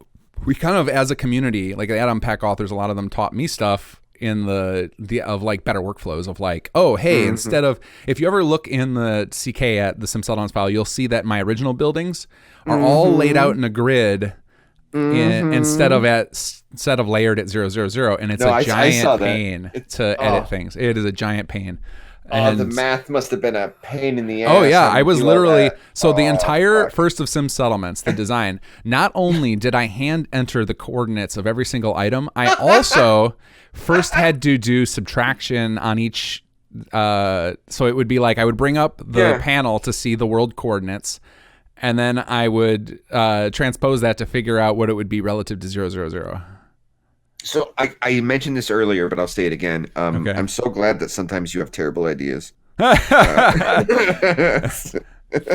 it was one of those things. It was working, so I just did it like without thinking of like I could make. Right. Yeah, this is one of those things I've learned throughout life, is that it's often worth taking a day out of every week to try and make your own processes more efficient. And I definitely take that more to heart now that I'm trying to manage all this stuff, like have all these different mods going on and like community stuff and my job and my kid. So like now I take that to heart, and I'm trying to be a little more efficient about things. But man, that was a grind doing that so there's, let's see, 10, I guess I only count the farm as one. So 10 plus the 6 commercial, 16, 17, 18. So there were 18 buildings. With 3 levels each, and I had to like manually enter all of their items and manually do the math, and plus the 21 VIPs, which each had their 3 levels. So it was different, yeah. So it was like 40 buildings I entered by hand. It was a lot. But that's a lot, yeah. But we now have script methods to do it. So like anybody who's tried the Builder's Toolkit out there, if you were driven nuts by the hand entering of numbers, that's only for the first couple of tutorials, so you understand what those numbers are for. Then there's a Fallout 4 script extender. No, not script extender. Xedit. FO4 edit. FO4 edit, thank you. There's a method you use for that where you just like export the coordinates out of the CK and re-import them. It's real easy. But you have to go through, you really need the core concepts by doing it by hand a couple of times. Otherwise you won't know how to Otherwise you won't know how to fill out the spreadsheets correctly. So it's it's very intimidating your first building. You're like, I don't want to do that again. But dude, so I shot a video of me entering the coordinates of my first building by hand, and it was 3.5 hours long. Okay, so that's all the coordinates of all the statics, all the clutter, because I wasn't calling any of my clutter, nothing like that, or calling. Yeah. Then I didn't do that again until I was done all the other like buildings for my mod when it first got released. Yeah. And then I used the script. And so 3.5 hours to enter my first building, 28 seconds to do the next 8. Oh, that's so funny. Right? Yeah, it's the like script method is and I was like, holy shit. But yeah, it's super. I still think it's necessary, and I'm going to be rewriting certain chunks of the Builder's Toolkit soon, because there's a lot of better practices we've discovered since that was written, because that kid is almost 2 years old now. So can I report one of those bugs that's more like a feature? Oh, well, what's that? I think it's Workshop Plus, where you enter workshop mode and then you're invisible and floating. Right. You're technically naked, and your settlers will comment on it as such. That's pretty funny. Yeah, that's happened to me on stream last night. Like, it actually should be fixable. Walked by and she like catcalled me, and I was like, "Oh, I'm naked." Oh, that's really funny. This is one of those things where I've never taken the time to fix it because it worked as is, but it would be better if someone fixed it, and this would be the type of thing I bet you could figure out. And that I just am missing for some reason. So the way the Workshop Plus flying works, and why it works better than TCL, is you still are there as the character, but I swap you to a copy of the human race that flies. Like I just have the floats box checked in. So that's all it is. It's very simple. But that's why you go naked, because none of the clothes will work for it. Right, but it should be easy to make everything work. So like it needs. Oh, that'd be a pain in the ass, dude. No, there should be a way. There's got to be a way to do it without. But there is. There's a single field that you would have to check in every single article of clothing. To make it. Oh yeah, on all the mods to make it work for that race. But I'm wondering if I can. That's no good for the. Well, then one of the things I want to fix is to make the Pip-Boy work, because right now what I have to do is prevent you from accessing your Pip-Boy until about 2 seconds after you exit That's that mode. why that happens. Right, because Okay. otherwise you get stuck in a permanent animation. So it was like that. So was why the don't you lesser of evils create there. a version of a Pip-Boy and just create a single outfit that you key to that flying race? Right, that's When probably you what I'm enter, gonna need give to it do. to them and equip him, so you're not technically naked, and you might be able to use your Pip-Boy. You know what? I should come Then up with remove like a Jesus robe or something, so that like since it's supposed to be my God simulator, like that's the outfit you get put in. Technicolor dream coat, Right. perhaps? Yeah, that'll be fun. That'll be a nice little addition to that mod. There's actually a lot of cool stuff I want to do with that mod still, but I'm so strapped for time to do everything that I want to do. No, it's a great tool. I've been using it and tweaking with it, and I kind of like it. So far, it's been good to me. Is one of your mods when I walk into a settlement why everything turns magenta for a second? That is from the City Plan Contest mod. No, yeah, you're right. So that is Workshop. That means you're on Workshop. You're on an older version of Workshop Plus. That shouldn't happen anymore with the current live version. Oh, poop. Okay, I'll update So the Workshop Plus, when it adds things to a layer, it wants you to know that it succeeded because it can take a while. Especially if you get into like layer cloning and stuff where you want to make sure everything worked. So it flashes them magenta for a second. And the way Workshop Plus used to work is it would try and add everything in your settlement that was already there before you loaded Workshop Plus onto a default layer so that you could clone all that. Well, I realized how stupid that is and useless. And didn't help anything. And what it was actually causing script spam for some people, where it would be like all of a sudden you walk in your settlement and now there's 400 events while it tries to add all your items. Yeah. I nixed that feature, so it shouldn't be in the current live version. Okie dokie. I'll have to update that then. Yeah, definitely. But it definitely shattered my immersions. And Workshop Plus is the one mod where I don't care about anyone's immersion because it's like this is a tool. Like this is meant to be screw the immersion. This is an artist tool. So like if you want to get if you want a lot of fine-tuned control over things and just make the building easier, that's kind of what it's I mean, there's a lot of the aspects of it I don't use. Like I haven't touched the layering system yet. Yeah. But the major thing that I am using it for is sort of the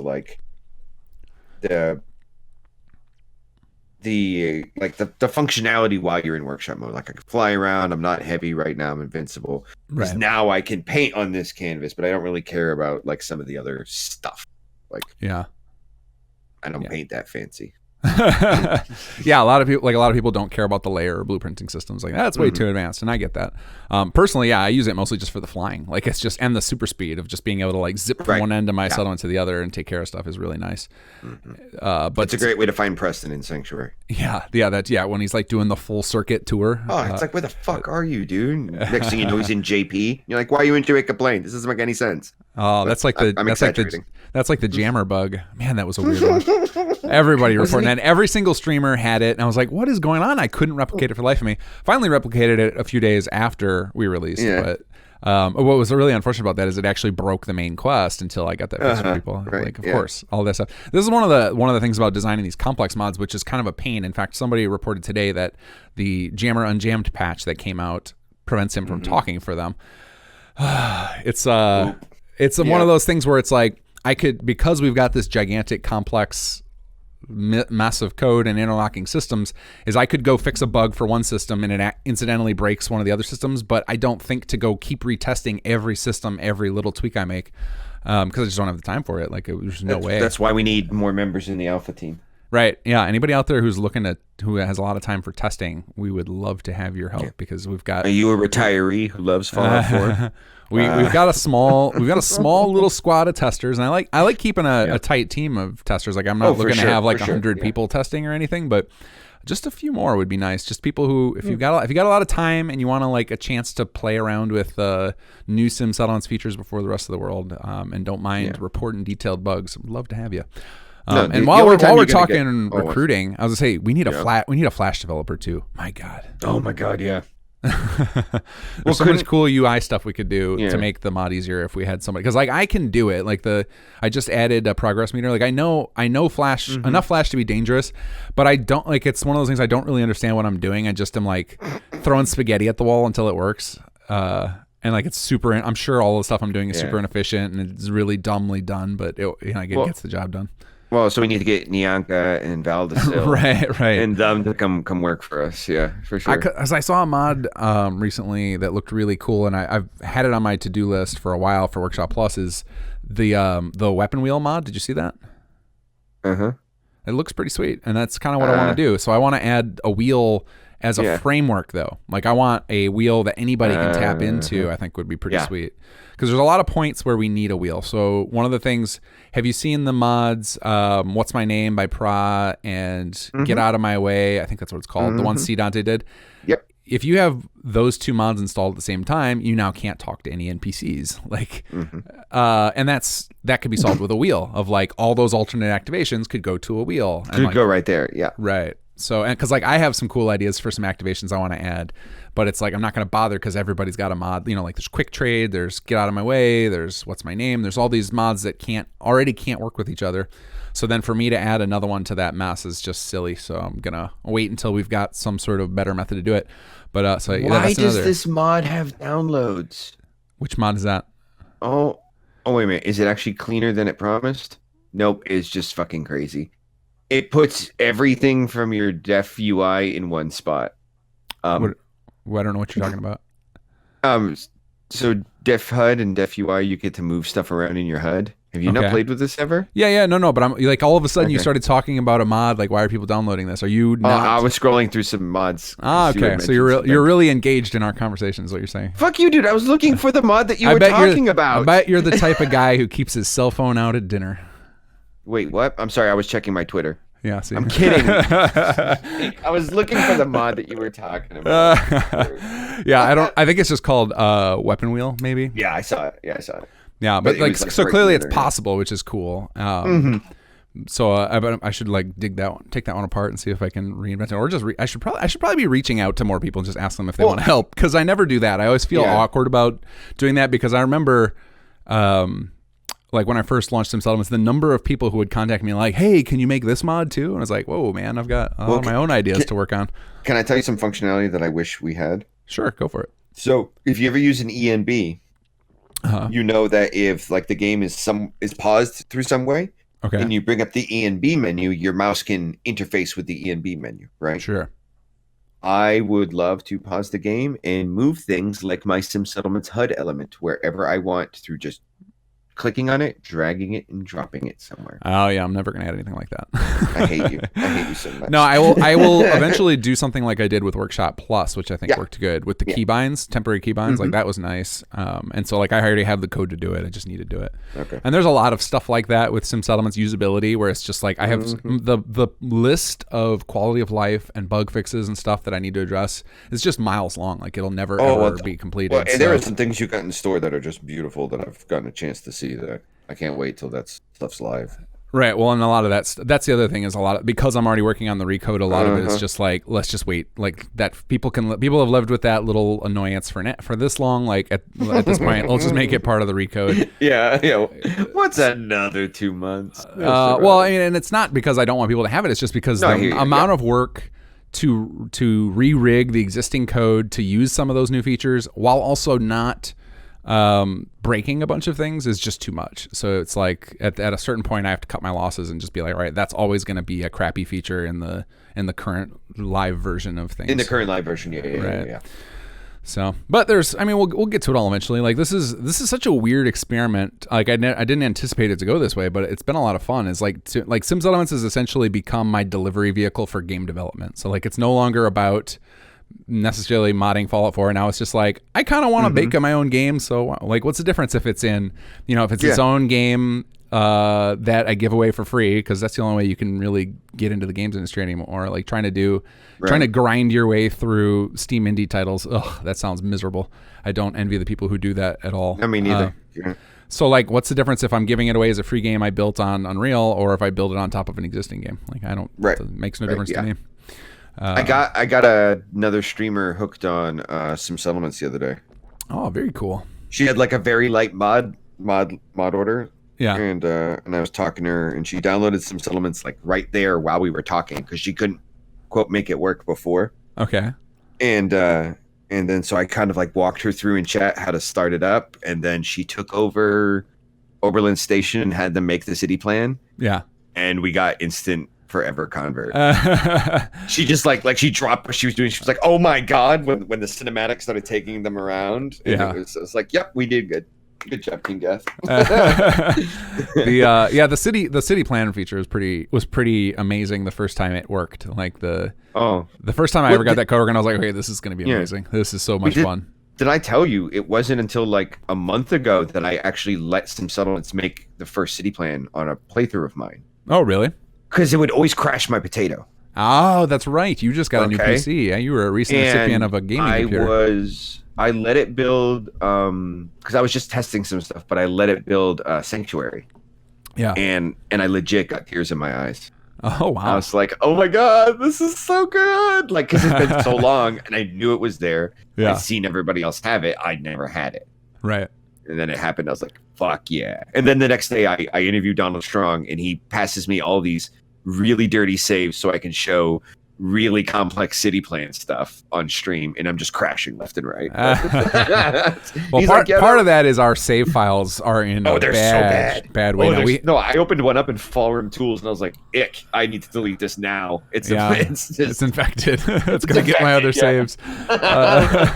Some of them, we actually, like, some of the original saves of the RTCs, we actually had to abandon and just rebuild them with transfer settlements blueprints because it was like, this is unsalvageable.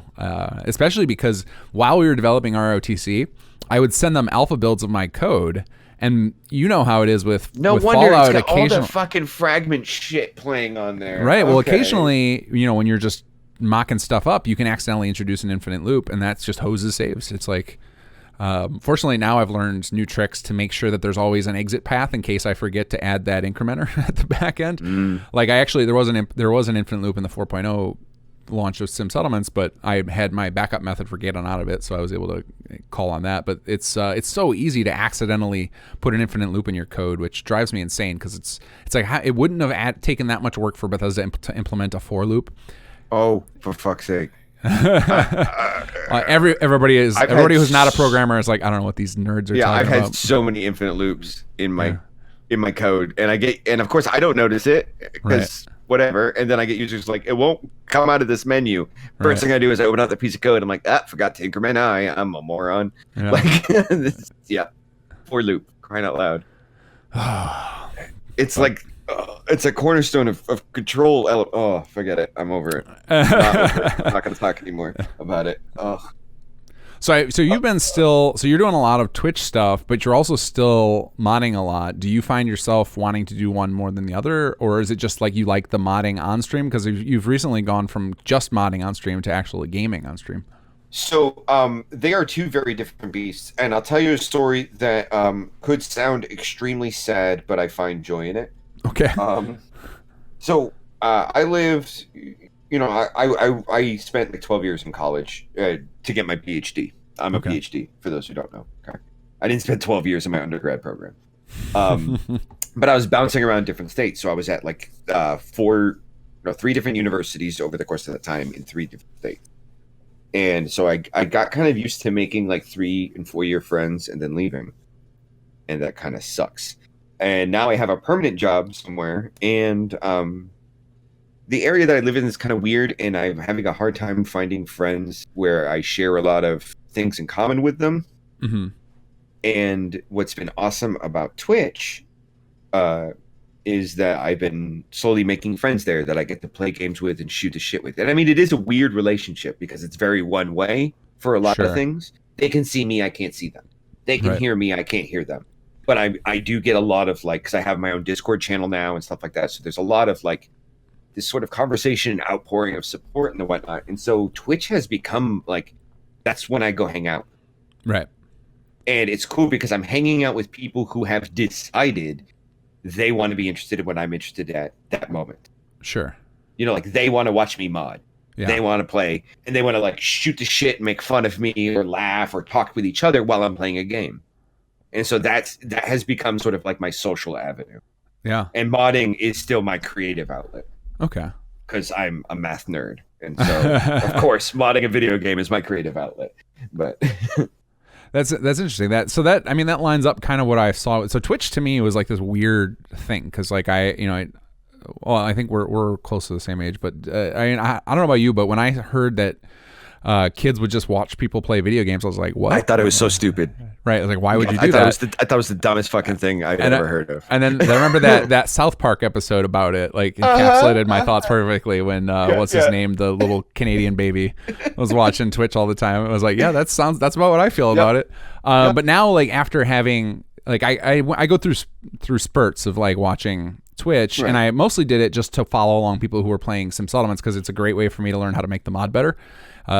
So anybody out there who's looking to do a Sim Settlements playthrough on YouTube, as long as you're a little bit entertaining, I will happily watch your series. A little bit. Kinggath's willing to talk to me. You know how entertaining I am, so that bar is low. Okay, just crest that bar and you're good to go. Well, there's been a few people who've put out playthroughs that I haven't been able to get myself to watch through them all, because it'll be like each episode is 2 hours long, and the person either rarely talks or complains a lot, and it's like, I can't do it. But dude, like, if you're trying to make an episode format that's interesting, I will definitely watch it, because it helps me a lot to see people play my stuff, because I figure out where things aren't intuitive. I figure out where people will talk about things they would like to see, and sometimes that gets ideas going in my head. Like, there are a ton of features in Sim Settlements that were directly inspired by Kluga and Rick, like their two series, because I would see them struggle with things, or like, I wish this worked this way, and I'd be like, actually, that's an easy idea, and I could do it in 10 minutes. So, like, dude, my very first Twitch stream I ever watched was Kluga, like 6 months ago. Okay, that was the very first Twitch stream I ever watched, and it was one that Uit advertised about. It was, he's always pumping them out. Yeah, and so it's like those two guys, I watched them, and I was instantly like, oh, this is where I could teach people how to mod. Oh, yeah.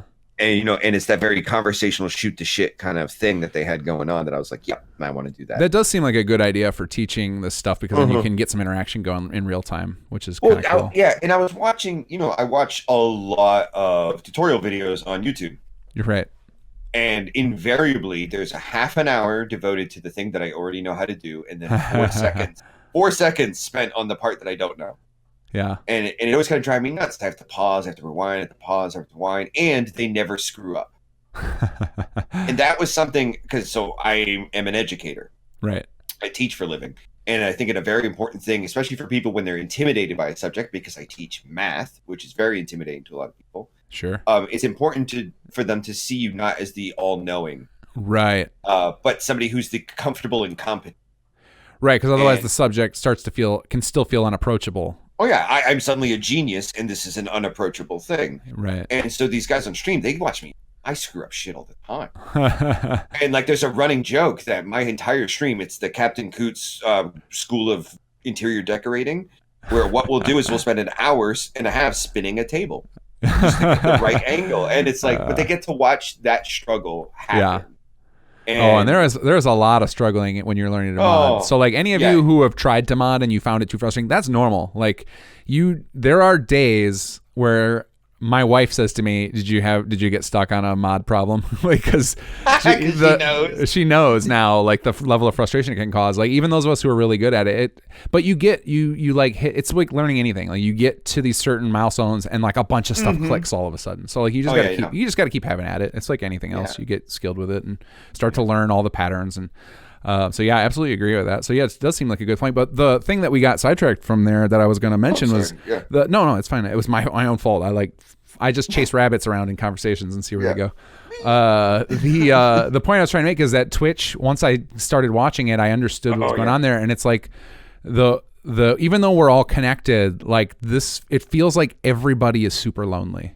And like having people like an actual place, because like, we all have friends in the real world, but like as you grow older, then you start focusing on your own stuff, and it makes it hard for you to make time for each other.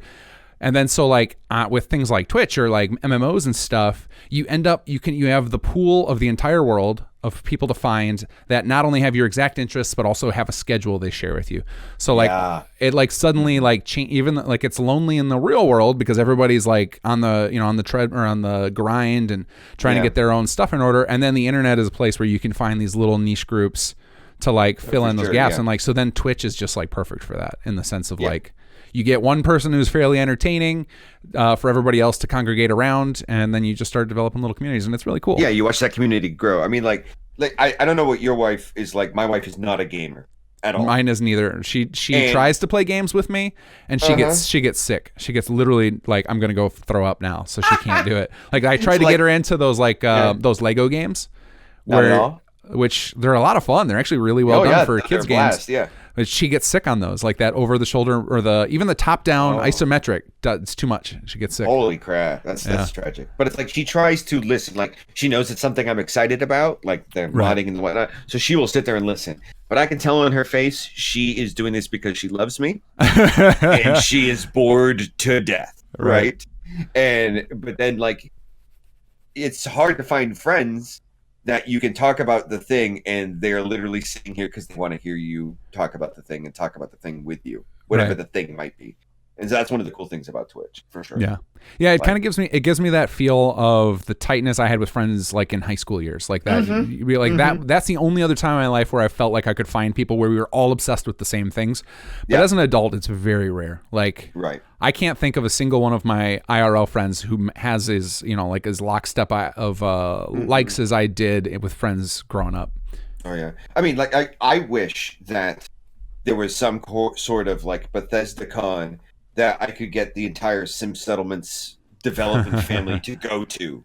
Yeah. Like that would be just one hell of an awkward but interesting time. Oh, we'd make it. It would only be a little awkward at first, and then you get past that. Because I used to go meet up with people IRL from my World of Warcraft guild. So like I'd go to their houses and stay with them, and like that was so cool. Like after gaming with beer. Gaming with the people like every night for a year, it was like we're family. Like it was no problem. Oh, yeah, my wife met and became friends with a bunch of people I played WoW with too.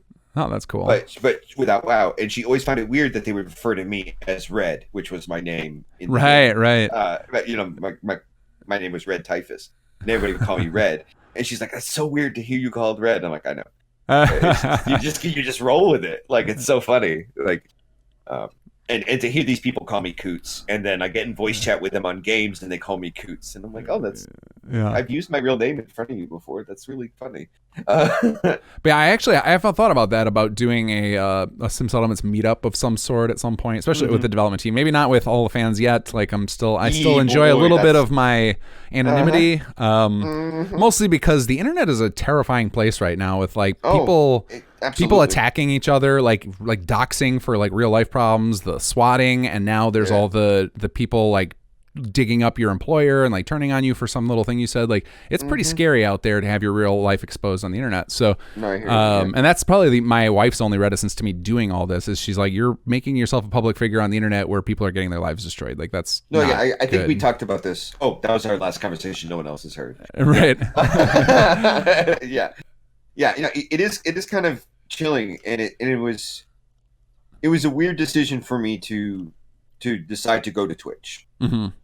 And to do this, and basically one of the big deciding factors was this is a humongous, robust system where it's thousands of people have gone through it and come out unscathed despite the bullshit that they've done. Right. And so I was like, okay, like I can feel. But yeah, a real life meetup with all the fans of Sim Settlement, that sounds terrifying. Like I love you all, but that sounds terrifying. Well, and we have quite the deep user pool too, so it would be a big one if we had everybody. Dude, you could have your own con somewhere. Right. If we could get everybody who's downloaded and played Sim Settlements to commit to it, it would be a monstrous number of people. In fact, hey, if everybody who has downloaded Sim Settlements sent me $1, we could start our own game studio. Send me $1.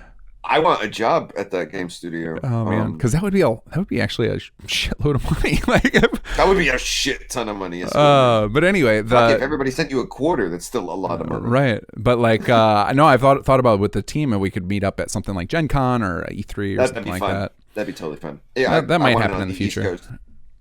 PAX would be a good one too, because there's all those all over the place. Although you're central, right? Yeah, I'm central. Yeah, I'm in the middle of the country. But yeah, that could be fun, I think. But I don't. Midwestern boy. So, but I what I often say though is, if for a real life meetup, I'd pretty much have to grow my chops out, and you have to. And wear overalls, or no one would accept me. Do you have hair? Oh, I have lots of hair. I could. Don't say it like that, asshole. You've seen me. You know I'm bald. Don't say it like that. I could pull off. I could pull off the Sturgis if I needed to. Is all I'm saying. I can grow some serious chops when I need to. So like, Miss Ray made a retexture of the blue winter jacket in game, and it's got this red and black flannel checker pattern. Okay. And I saw it, and I wrote to her because it was her own personal thing. It was in one of her screenshots. I was like, I love that. I'm from Maine. I refer to that as the color of my people. And so she sent me it, said I could use it like personally whenever I want, just don't distribute it. I was like, oh my God, I love you. Well, so my character COOTS that I put in the game has that jacket on and has a gray hat. And the first night I streamed, I put my jacket on with my gray hat with a flannel button up underneath. And it was like, this is my best cosplay for my eponymous NPC that I'm creating in game. Oh, that's fun. I just need to inundate myself with radiation to be half goldified and cut off my hand and put on a robot hand, golden. Oh wait, your character has a robot hand? Is that a thing in Fallout 4? No, I made that a thing. What are you talking about? Oh, that's right. I've seen that from something else you did before. I saw some screenshots of it. Yeah, I didn't. You know, I just was thinking Yeah, but I was wondering if they were like, because there's all sorts of crazy mods I haven't seen before. That was one of the fun things about this adventure is like so before I got into modding Fallout 4, I was like one of those people that would every day refresh the new files page to see what new mods people were coming up with, like within those first few months after the CK came out. And it was so much fun. But then once I was still doing that right until I got into the development of Sim Settlements, and then that basically just took over my life and all free time I had. So then I gave up on that. So now the only mods I tend to see are either ones people share in like our Discord channel or stuff that comes up on YouTube on people's reviews, although that has dried up hardcore. Like almost no one does it anymore, which is weird. The reviewing mods, like there used to be like there's used to be 4 different people doing it. No, more than that. There was probably like 6 or 7 people who did it on a reliable basis. And now it's basically like once in a while Juicehead does one and nobody else is into it. Yeah. Which is weird. But anyway, because there's still just as many mods coming out today. But I just don't think it brings the eyeballs. Right. It's all about the view counts. So, but anyway, I used to do that all the time. Is just keep an eye on what mods are coming out, and I haven't done that reliably in like 2 years. So now there's just like this bevy of mods I had never heard of that are like, oh, this is cool. I got to try this. But at a certain point, I was like, all right, this is getting overwhelming. And then I came up with and then I thought of the idea of like, wait, I can just let the audience suggest stuff to me because they've already played it all. They know what's good. Yeah, I mean, just look me up on Nexus and play with all my mods. That's what everybody says. Most specifically, that's what everybody says. But play with Hulk Smash and Progressive Maintenance. What do those do? It's one mod. Okay. It's called Hulk Smash and Progressive Maintenance with appropriate strength. Okay. / tools. Yeah. So you might need a screwdriver or a hammer or power armor for some things. Okay. You can use your strength to break through locked doors and locked containers. Okay, that's kind of cool. Yeah, I like stuff like that. A little extra immersion to get past some crappy mini games. If there's a terminal that is locked or connected to some things that you might need a hacking tape for. Okay. And you have a hammer in your inventory, you can percussively maintain that terminal with the hammer. There's a chance to activate one of the things that terminal can do at random. Okay. Or possibly break the terminal. So that's certainly use at your own risk. Oh, that's pretty funny. If the terminal's connected to a locked door and you just decide to percussively maintenance it, you break it, you're fucked. And you can't get through that door. So especially if it's a security gate door. I definitely like the lock breaking. Like that sounds like an awesome thing. In fact, for the last time I was playing, I was using a mod that let me break down doors, which was pretty cool.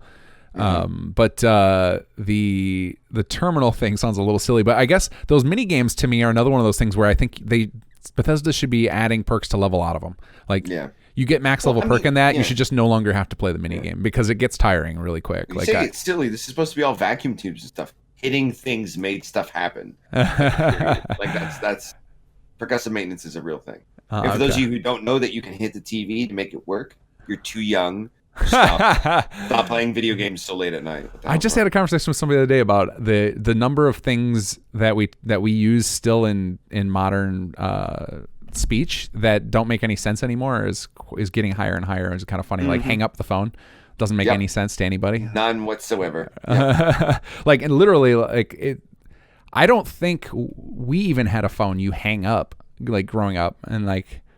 I'm in my 30s, and we never had that. So like, yet we still Yeah. say it, and it's kind of. I guess we did have handsets but it wasn't like literally hanging from the thing on the Right. wall or whatever. It was like like a those old rotary phones. Like we probably had one of those, but never hanging up on the wall.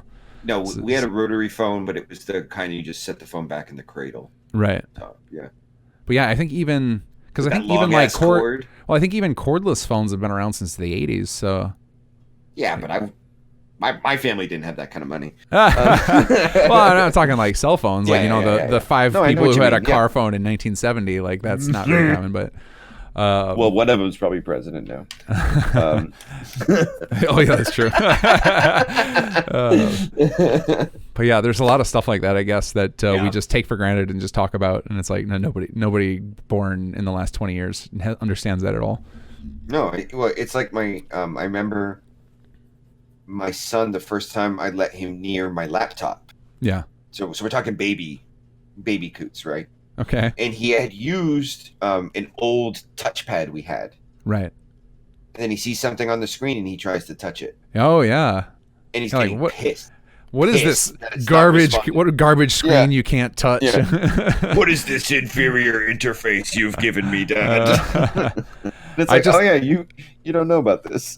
I recently bought a couch on one of those services like Let Go or something like that, and when we show up to pick it up, they had an old projection television, and they're like, "Do you want this?" I'm like, "Good Lord, no! Like, No, we they're want a garbage. couch. No one wants that. That is trash now." Which is funny because like we had one of those. I want a TV that it depends what angle and what time of day it is, so I can see the picture. Right, but like I remember, like when we first got one of those, we felt like we were rich, like because it was so amazing compared to the little TVs we had as kids. Mm-hmm. And like now it's like you can't give them away, and it's not that long ago, like realistically. But just the speed of technology now is like everything's obsolete in 20 minutes. Dude, so. one of my uncles had a Laserdisc player. Oh, nice. Yeah, I had a Sega CD, man. Oh, my neighbor had it. My neighbor wasn't rich, but he was one of those kids. Those I want to say not lucky. Like had those parents who divorced and then tried to buy the kids. Oh fuck, dude! Yeah. So like he had everything. So he was like my best friend growing up because I was like, he's got every video game system. He's got a trampoline. He's got all and like the things. Yeah. right, like it was so like he had the Sega CD, and I remember like being blown away by Night Trap as like the coolest game to ever exist. Oh god, I remember that game. No, the Sega CD was a rare miss by my parents. So for me, it was like once every 3-4 years, I might get a big thing. Okay. So I got like an NES probably when I was 7 or 8. Right. And then I got a Genesis when I was 10, I think.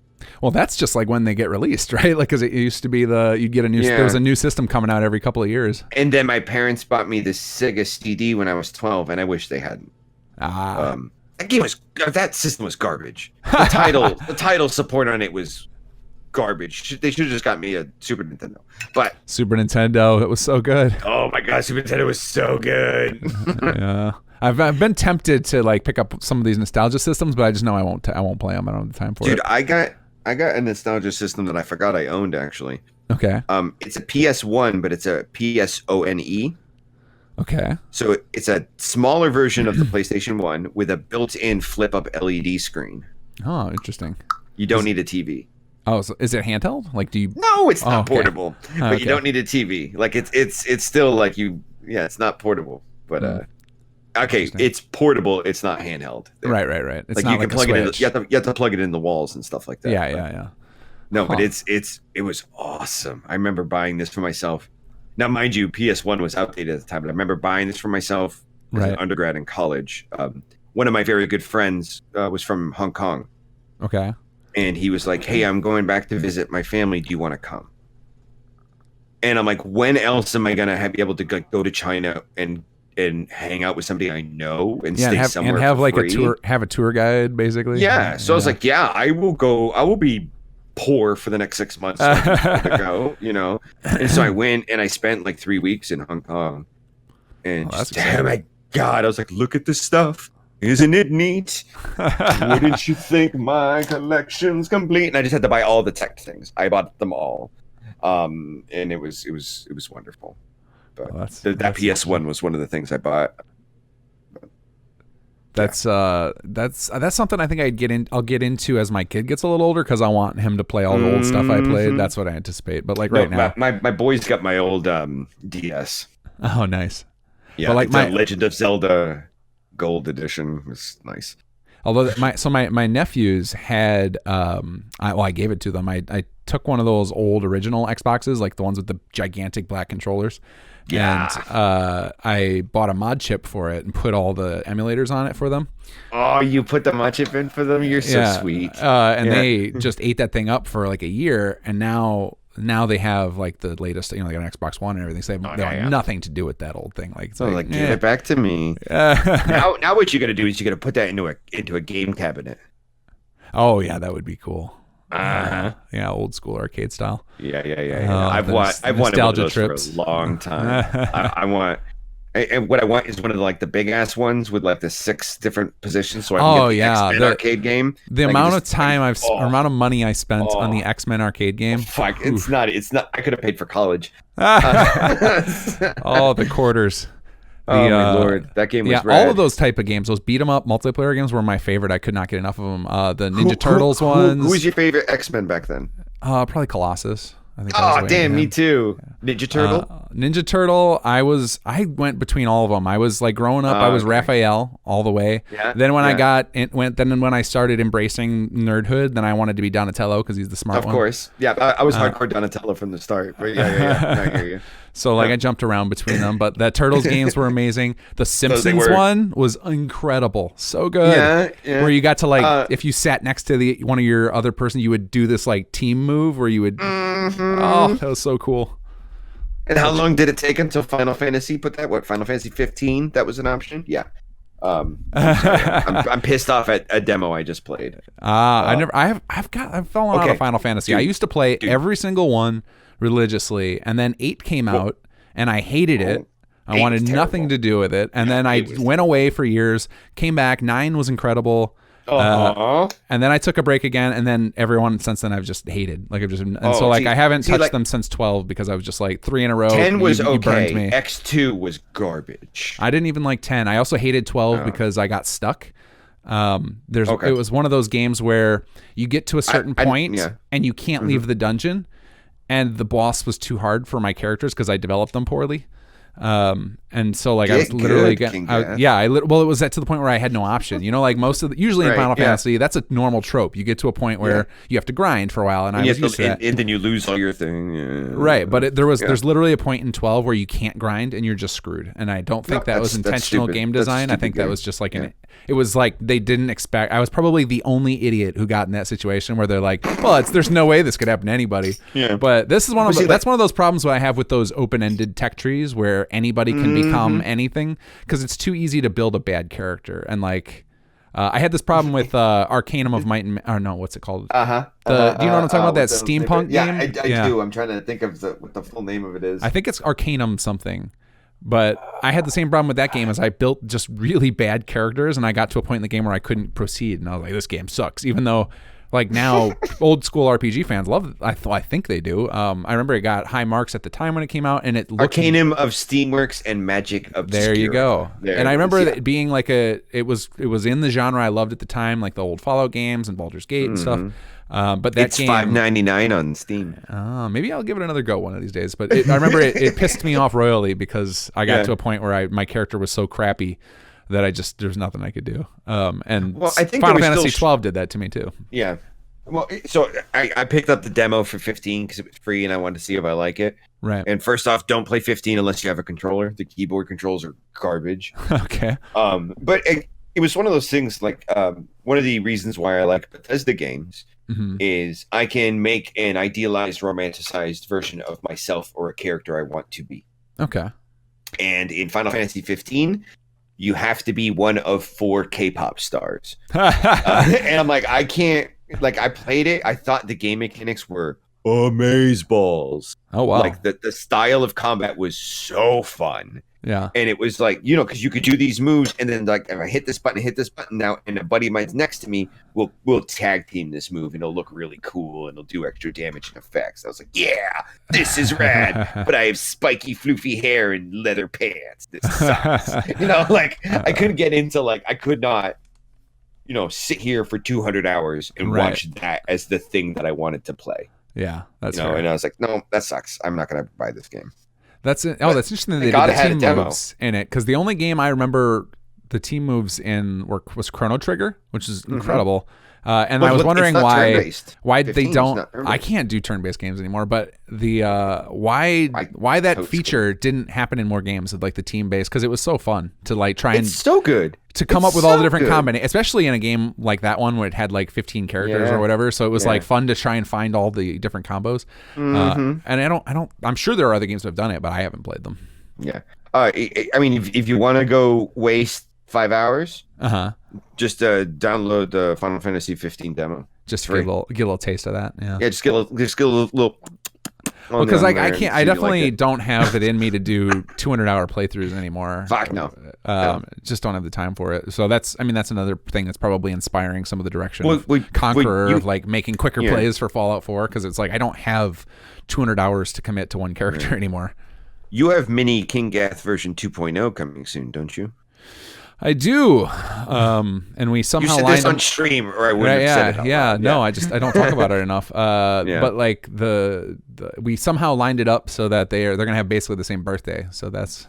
Oh, I was like, I was gonna say, does Mini Kinggath have the same release date as the next Settlements expansion? Probably. It's probably gonna be like my deadline. So I'm fairly certain once we've got 2 of them, that my free time for modding is going to be cut down substantially. So but we'll see how it goes. I think I'm getting much better at optimizing my life as far as like getting faster at doing patchwork and faster at organizing things, and then of course all the wonderful people in the community who now help me. So it's not like the one-man army. Like God, some of the people like Raybo and Uwit and GA Darkside really picked up a lot of stuff. And like I for everybody else out there who's doing amazing things for me, I apologize I didn't just name you, but just like some names that came off the top of my head of people who are just going above and beyond lately to help manage the Sim Settlements community. Except for Demanding. Forget you, Demanding. Never forget Demanding. Demanding is the only reason I didn't quit Sim Settlements out of like fear. Because she was playing like pre-alpha, wasn't she, or some shit like that? Yeah, she played pre-alpha. She found some pretty bad bugs, and she and Mamafe and VG, which VG disappeared from the modding world completely. I don't know. But the 3 of them basically took up and helped when Sim Settlements launched. I didn't know it was going to be big. I thought it was just like it was going to do like salvage beacons. It got like 20,000-30,000 downloads. Solid mod. I mean, now it's probably got a lot more just because they're like, oh, what else does this guy do after Sim Settlements? But Sim Settlements blew up. They click on your name and are disappointed by the dearth of mods. Like all this guy does is settlement garbage. But Sim Settlements blew up so much that I think we had 1,000 posts on the comment section in the first week. I was like, I can't do this. I don't have time for this. And then I had like a vacation, like a few days after that, I was supposed to go to Vegas. I was like, I don't know what I'm supposed to do. Like, and people are finding all these bugs. Oh God. And fortunately, Demanding and Mamafe and VG stepped up and took all the bug reports and were like telling everybody like, hey, he'll be back in a week, or like, like he's not ready for this. Calm down. Just wait a little bit. And like, thankfully they eased that transition into me recognizing I was going to have to turn this into like a full-time, not a full-time gig, but like the equivalent of like a second full-time gig. Like it was just like, now all of a sudden I have side hustle, dude. Right. It's like I get off work and then immediately dive into supporting my mod. So it was like, Demanding was instrumental in that. And then she even stuck around and helped manage the Discord server once we got to that point. And the website for a while. Doing the website for a while. And now she still does a little bit here and there, but I'm sure she's burned out and bored of all of this, which understandable. It's it can be a lot of grind without any thanks. Like I am driven by I get the likes all the time. Like I get good comments and the literal thumbs up on all my stuff, the likes and the endorsements and the thumbs up on the videos. So like I get my fuel, but like somebody like Demanding, just is running on goodwill, which is props to her. Well, like Demanding and Mamaev, I was so glad that they got to come onto my stream when I interviewed Creative Clutter, and that they came on voice, because I got to they were huge and instrumental in me finishing my add-on pack. Okay. Because they were so supportive. And I don't know if you remember back then where every day I'd be asking a new question about how to do some crazy bit of functionality into my first fucking plot, because I was insane. Yeah. There's a lot of people who do that. Just go over the top. Getting experienced at this to do a simple plot. Yeah. Like only when I was good, when I'm like, I'm gonna do something simple now. Fuck it. Right. That's a pretty common thing with people who want to get into modding. They're just like, they get upset. Most people come into modding, they have an idea of the mod they want, the perfect mod they want to build, and they try to attack that. And then if they fail, then they give up. And then the people I think that's what I did. Like I came in with I'm building salvage beacons, and I knew I wanted it exactly how it is live right now. And I just figured out everything. Fortunately, I'm used to. For work of I have to tackle these seem like impossible things, because I told a client I could. I was like, yeah, I can do that, and you're gonna pay me a bunch of money. I better do it. And so I approached the modding the same way of I'm going to do this. I'll act like I'm one of my own clients. And so it was a struggle and it was hard. And maybe I could get why a lot of people will try and fail even with something with doing plot design, because I get a lot of praise for the Builder's Toolkit as being some of the better written tutorials available out there for modding. And even some people I've seen go through that, and they can't do this crazy idea they have, and so they get frustrated and quit. And and it's hard to resist that. Yeah, it's something that I've been pushing on my stream, which is let's make a box with a bed in it, right? With a light, and that light's gonna change. Let's just do something stupid and simple so you can see it in game. And I don't think a lot of people want to do that. Right. Well, and it's motivating. It's super motivating to just get incremental steps, because once you get something in the game, it changes your whole perspective. It's it was pretty easy. And now that thing that I touched is now in front of me, and my character can mess with it. That's such a good feeling. I would hit the channel one day and I'd just be like, okay, so how do I change the texture on this wood so I have a sign? And Mamaev would help me install all the things I needed for GIMP, and then kind of go now you're good, right? And I'm like, yep, I can look at tutorials now. And then the next day I'd be like, hey, I want to use a laser musket as a prop, but I can't figure out how do I do that. And then Demanding was like, oh, so you need to kit bash. These are the programs you need to get, and this is what you got to do. And it was they just pointed me at all the software that I needed to know. Except still to this day, Mamaev is still telling me, oh, you need to use 3D Studio Max for that. And I'm like, nope, fuck you. I'm not learning anything new now. I know all the ones I want to know. I'm done. This is it. 3D Studio Max is a funny one for me. So I tried to become I wanted to be an artist when I was a kid. So I learned how to do cartoon drawing. So I can draw Warner Brother Disney level characters. So I learned all that. I learned their styles, and I can do that pretty well. And then I wanted to get into 3D modeling, because I wanted to do Pixar stuff or video games. So I randomly taught myself 3D Studio Max off of my cousin's college license when I was 15. And I loaded up the software for Fallout 4. It's almost exactly the same as it way. 20 years later. Yeah, I just dated myself. Oops. But yeah, it's the software is the core of it is identical to when I was in high school. It's crazy that they didn't come up with a better way to do things, because I always thought it was kind of time consuming and clunky, but nope, still works. So I happen to just know how to do stuff in 3D Studio, which is really useful for random things, because it's nice to be able to just quickly whip up new collision or do some little model tweaks. It's way easier in 3D Studio than Nifscope. Doing God bless the guy who manages Nifscope, because it does make some things insanely easy, and but other things are just such a drag. Trying to do vertex level editing is a nightmare. So then that's when I had to learn how to do Outfit Studio. Oh yeah, because you can do vertex editing and moving around in Outfit Studio. Okay. Can you actually do it with mouse dragging and stuff? If you can do it the way you want to do it. Dude, you should come to my stream sometime. I'll show you how to do this, man. I made an outfit in stream that everybody got to see, and I was teaching them how to do it and stuff. Yeah, Outfit Studio is one of those ones I haven't learned, and not for your reason of just rejecting it. It's just I have too much to do. So it's at some point I have to draw the line and be like, all right, Yeah. I need somebody else to handle this part, or I'm gonna. It's my bury go-to myself. first step for any kit bash I do, not just okay. outfits. So if I'm smashing items together and stuff, I will start an outfit studio. Got it. And then Because 9 times out of 10 it will do all the thing. does it do collision? And then yeah.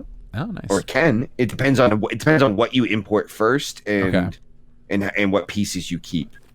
If it doesn't do collision, so what I do is when I'm done that, I will open it up in NIF scope and see what's missing. And like, let's say I don't have collision anymore, I'll just grab that branch out of another similar static and just shove it in with NIF scope. Okay. Because I cheat that way. Yeah. Hey, I think there's no cheating in modding. You just kind of just do what you can and make it work. Like So, some of my hours- workflows are pretty insane, and like I've had to like write tutorials for myself because I'm like, I have no idea why that worked. It involves 6 programs and a lot of coffee, but it works. Yeah. Oh, one of my students today, she was like, every time I see you, you're drinking coffee. How many cups do you drink a day? And I was like, 12. And she laughed because she thought I was kidding. Right. And she's like, no, wait, are you serious? I'm like, yeah, when I get home after work, I make myself another pot and I'll drink that until like 10 p.m. Oh man, I definitely am not. No. I'm not at your level. I like. Dude, I sleep usually from like 2 a.m. to 7 a.m. Okay. That's an early night. Normal nights 4 to 7. Oh jeez. My wife loved it when we had our baby because I was up. Right. We had the same thing going on. She could sleep through the whole night, and I would just feed our son every night. I was on dad duty. Like, I mean, yeah, I had the same thing going on with that you did. My schedule was similar, except I didn't get up at 7 a.m. So I work from I get home, up at 7 a.m. so right now I can wake up. I can wake up at this time my job starts and just go to my computer. Your kid doesn't go to school yet, dude. Do they? Correct. Well, yeah, that's why I get up at 7, dude. Not because I feel like it, but because my kid's got to go to school. Yeah. You can't trust him to go on his own. He won't get up and just go. No, not yet. Although he's turning 9 next week. So. Oh, nice. Yeah, although now aside from like I heard Utah made it legal, but isn't it pretty much illegal for most kids to even walk to school alone? Pretty much everywhere in the country. Bullshit. You don't want these hot takes from COOTS. We won't get into. I'm gonna get angry. I do work in epidemiology, so there's a lot of things that we do as parents that get me angry, and just okay, I'm over it. I'm not over it, but I'm done talking about it. All right, well let's talk about something else. So you know how they always they tell us what I've learned from many people over life that is a lie is that things like marijuana is a gateway drug, and you start to smoke it, and eventually you're going to end up doing crack cocaine. What I find is with modding, it's true. Oh, it's so true. Like now, to get the same high off of modding, I have to do some crazy shit. Like I gotta freebase some Fallout 4 script extender mods. Like it would take vanilla events. Like that. I mean, I think that's why like people are now like I often get the comments of like, what could you possibly do next? Well, it's not even me trying to impress other people anymore. Yeah. No, I'm just like, I gotta do it. Like I want to make something crazier in this game. Yeah. And that kind of drives me forward now. And it's to try and get that same feel of accomplishment. I have to like dig into stuff I understand even less to try and overcome it. To be like, well, I've never animated before. Like that's what's going to end up happening because I can't find an animator. I'm like, well, I guess I can learn animation.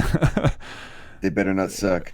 Oh man, yeah, animation is easy to suck at. Like it is. There's a lot of animation mods for Skyrim out that are just horrible. Like clearly people's like first attempts, and it's like I can't. Like it's cool that it adds that, but it's not good. Like it's so bad and unimmersive that I won't use it even though it adds something new. Like it's not even at the Uncanny Valley level. It's just, right. It's just nope, that's not right. Yeah. No, I hear you. Yeah, there's like, I'm at a stage right now where like I'm super jealous of like you and the amount of people that you've been able to surround yourself with, because I want to tell a story that I can't. Yeah, I think that's. Does that make sense? Yeah, I mean that's a big problem with modding in general. Is I think a lot of people come in, and that's why you get all these. Once you're a modder, you get a lot of pitches of cool ideas because these people are like, I have no idea how I would ever implement this. It's going to take me years to assemble a team, and I get that. The only reason I think that I've even been able to assemble a team is because I kind of just let people do their own thing. Like it's never Yeah. like I don't have No, yeah, like understand, I don't steer the whole ship. Like I take care of the Mhm. code base and like the gameplay mechanics, but as far as anything creative, like what are the characters, what direction are we gonna put the story, like any of that big stuff, I just kind of let everybody else do because Yeah. nobody wants to work for an idea, man, because everybody's It's got not ideas. their idea. Yeah. Right, Especially when it's volunteer kind of thing. Yeah. Yeah, Yeah, because it's like I have the skills to do everything I want to do, just not the time. just not the time. Oh my god, it would take forever. Oh my god, it would take forever. Like it would be much easier if I could be like, hey, this is the quest I want, implement it. Hey, Yeah. this is the NPCs I need made, make them. These are the oh god, it'd be so wonderful. But Well, I mean, I think one of the things I had the Yeah. conversation with somebody else, and I don't remember if it was on a podcast or not. So maybe this will be a rehash for some people who listen to all of them. Screw 'em. I think one of the things we've got coming is that AI is going to make it so that one-man teams can do AAA quality stuff eventually. I can't I wait. mean, we're going to have, it's already possible, as some of you probably know from porn, to emulate a person's face. That's what the internet is for. After all. Right. And like it's close behind to do it with voices. So like as soon as we get the power to be able to just like feed in a bunch of an actor or something and then spit out content with them speaking it, it's going to change everything in the game world. Like it's going to change maybe everything. not in the AAA field because they would, get in trouble with of usage course. rights, Yeah. but for mods, people aren't making money on it. Like they can't stop you from doing that. Well, it's like I'm even thinking about so I play D&D. I've played D&D for years. Right. To be more correct, I've played D&D for decades. Wow, I'm almost on my fourth decade Oh, playing D&D. Old because I Captain Coots. I That's why he started doesn't playing have when I any was hair. young. I started playing young. I was like 8 when I Okay. started playing. Okay, so but there, you have a very now near accurate guess of my age. Okay. He's 400, guys. He's 400 years old. He's motherfucker. actually Anyway. a vampire. Yeah, I grew up in New Orleans in the late 19th century. I met this very nice blonde Frenchman who did my neck one night, and but no, anyway, what the fuck was I saying? Oh yeah, I think with D&D, you can rely on people's ability to do what we want AI to do, which is like listen to what I'm saying and then visualize it, right? To implement it in their head, given a rule skeleton. Right. And so I really think what's going to happen is like a quote creation kit of some sort would be something like where you have a native language filter through where you're just talking and describing your story to Right. a program that is just starting to spit out frameworks that you need. Yeah. And it's going to be nuts. It's going to be nuts. Yeah. So I mean, I think that's going to be, you're going to see something like how YouTube kind of upset standard media, and it's just like all of a sudden you've got like a PewDiePie in the world. I think that's going to happen to the games industry. You're going to just have like some rogue who figures out all the AI stuff and puts it all together in the right way that they just like blast off miles ahead of all the game companies, and their thing is going to be so much better, and it's going to take years for everybody else to catch up. That's what I anticipate happening, because I think so too. you just give people these crazy tools to work with, and then And somebody's that's how going we to have get Ready the secret Player sauce. One. Right, that's how we'll get to Ready Player One. That's how we get then Ready Player One. Yeah. eventually, then the AI can actually generate the additional content without any input. So Well, yeah, because then it can look at popular culture. It can look at memes in the true sense of the word memes, not those funny, stupid pictures. yeah, you right, guys like put on the internet. mimetic knowledge. Yeah. Memes are like genes, and it's ideas that are passed on, and Right. learn to read. Anyway, and so yeah, I think software is going to do that, and then you're going to have this sort of self-sustaining. Oh my goodness, I don't want to live in the real world. That I think our kids will probably see. I don't think we'll see that. I think we're still too far off from that. But I do think we'll see a lot of AI produced content. I plan on dying like in the 2070s. Well, you're not gonna die. You're a vampire. I'm gonna ghoulify. Well, we just determined. Yeah, so. we're vampires. If you're So it's 400, why can't you live to 800? Stay away from me with sharp ash wood. Okay, I will fuck you up. Anyway. But ash wood. What's wrong with me? Okay, but yeah, I absolutely foresee like within the next 10 years we're going to be able to generate audio that's believable. Oh yeah, for sure. from like free tools, and like it'll totally change the landscape of RPGs, because it'll just be, you'll have small studios like Obsidian who are very good at developing story-based RPGs where choice matters, and they'll all of a sudden be unlocked from the restraints of we can't afford voice acting. Well, I think the other thing is too, like, I think the reason why we think this voice generation stuff isn't there yet is because A, it's often paired with video, and B, we know the person speaking. You take my voice, you take sophisticated autotune, and you take these things, and you just take a sample of my voice, and then you can generate all kinds of stuff that will sound very natural. And you can alter my voice so it doesn't sound like it's me playing several parts. Right. I think that's very possible, because it's not going to be paired with my picture speaking either. It's going to be paired with, like, I think that's going to crank the believability up through the roof. Oh yeah, absolutely. Well, it'll be there if you make a fake Barack Obama speech and you watch it. Right. Yeah, I don't think close, but not quite. Right. But like with video games, I think it'd be much easier to make it believable. Oh, absolutely. And I think what it'll do is you'll still want actors. I don't think you're ever going to get to the point where like the AI is going to be as believable as an actor, but you could make like you said, you could alter their voice to make them play more characters. So then you can use people with a lower profile that are more cost efficient. And I bet with enough of a certain person's voice, with doing specific exercises, like there's a like with dictation software, like old dictation software before we had modern AI, and I'm sure now, like if Dragon Speech, if there's a current version that uses AI, it could be incredible. But I don't think those software are very popular anymore, so they're not. I think now it's like all that advancement is done with things like Alexa and Google Now and stuff. Right. But I think that, and now I just probably triggered one of my things in the background here. I want to do it so bad. Alexa, play Baby Shark. Oh, okay, I've got. Sorry. Oh, gee, wow! That command gets uttered so often in my house. You have no idea. It's so. I think I sang it 12 times today, actually. Oh, you poor man! I'm so glad my son is too old for that shit. I'm so glad that happened. Wow! Now you just threw me off, and now all I'm hearing is Baby Shark. Do. This is the two modders being goofy dads podcast. Oh man, it's good times.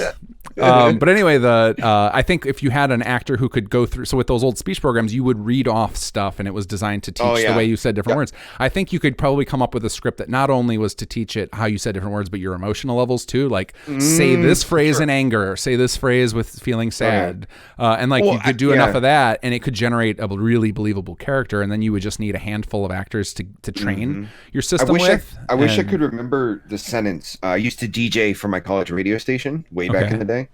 And they gave us this sentence just to talk about like how you are speaking on microphone, because people can't see you physically or your face, which is funny because I'm full body speaking with you right now, even though you cannot see me. Sure. Like I'm moving around and the whatnot. But so this is one sentence where you could like emphasize it in 8 different ways to mean 8 totally different things. Oh, interesting. Yeah. It was like, in like an example of it is like, what was it? Like, I didn't take your wallet. I didn't take your wallet. Right. Depending where your enunciation is on. Yeah. Right. Yes. You could change where you're emphasizing the change, meaning there's got to be stuff that linguists had developed like that for emotion. That we okay. You know, because like think about like if you're hanging out with friends and you're like, oh, you asshole, right? Right. Or then you're actually saying it because you're angry at somebody in traffic, and that can probably just like key right into, okay, this is how you get emotion for anger. Right. Well, yeah. I mean, everything can be eventually codified. In fact, I would think that we're close to seeing. Oh, that is a landmine you just stepped on, dude. What's that? Everything can eventually be codified. Why is it a landmine? You transhumanist, you. There's gonna be people who are like, no, you can't reduce us all to numbers, man. Well, unfortunately, our brains operate on binary, and so it can be all codified. I tell people, I was like, look, your biology is just applied chemistry, which is applied physics, which is applied math.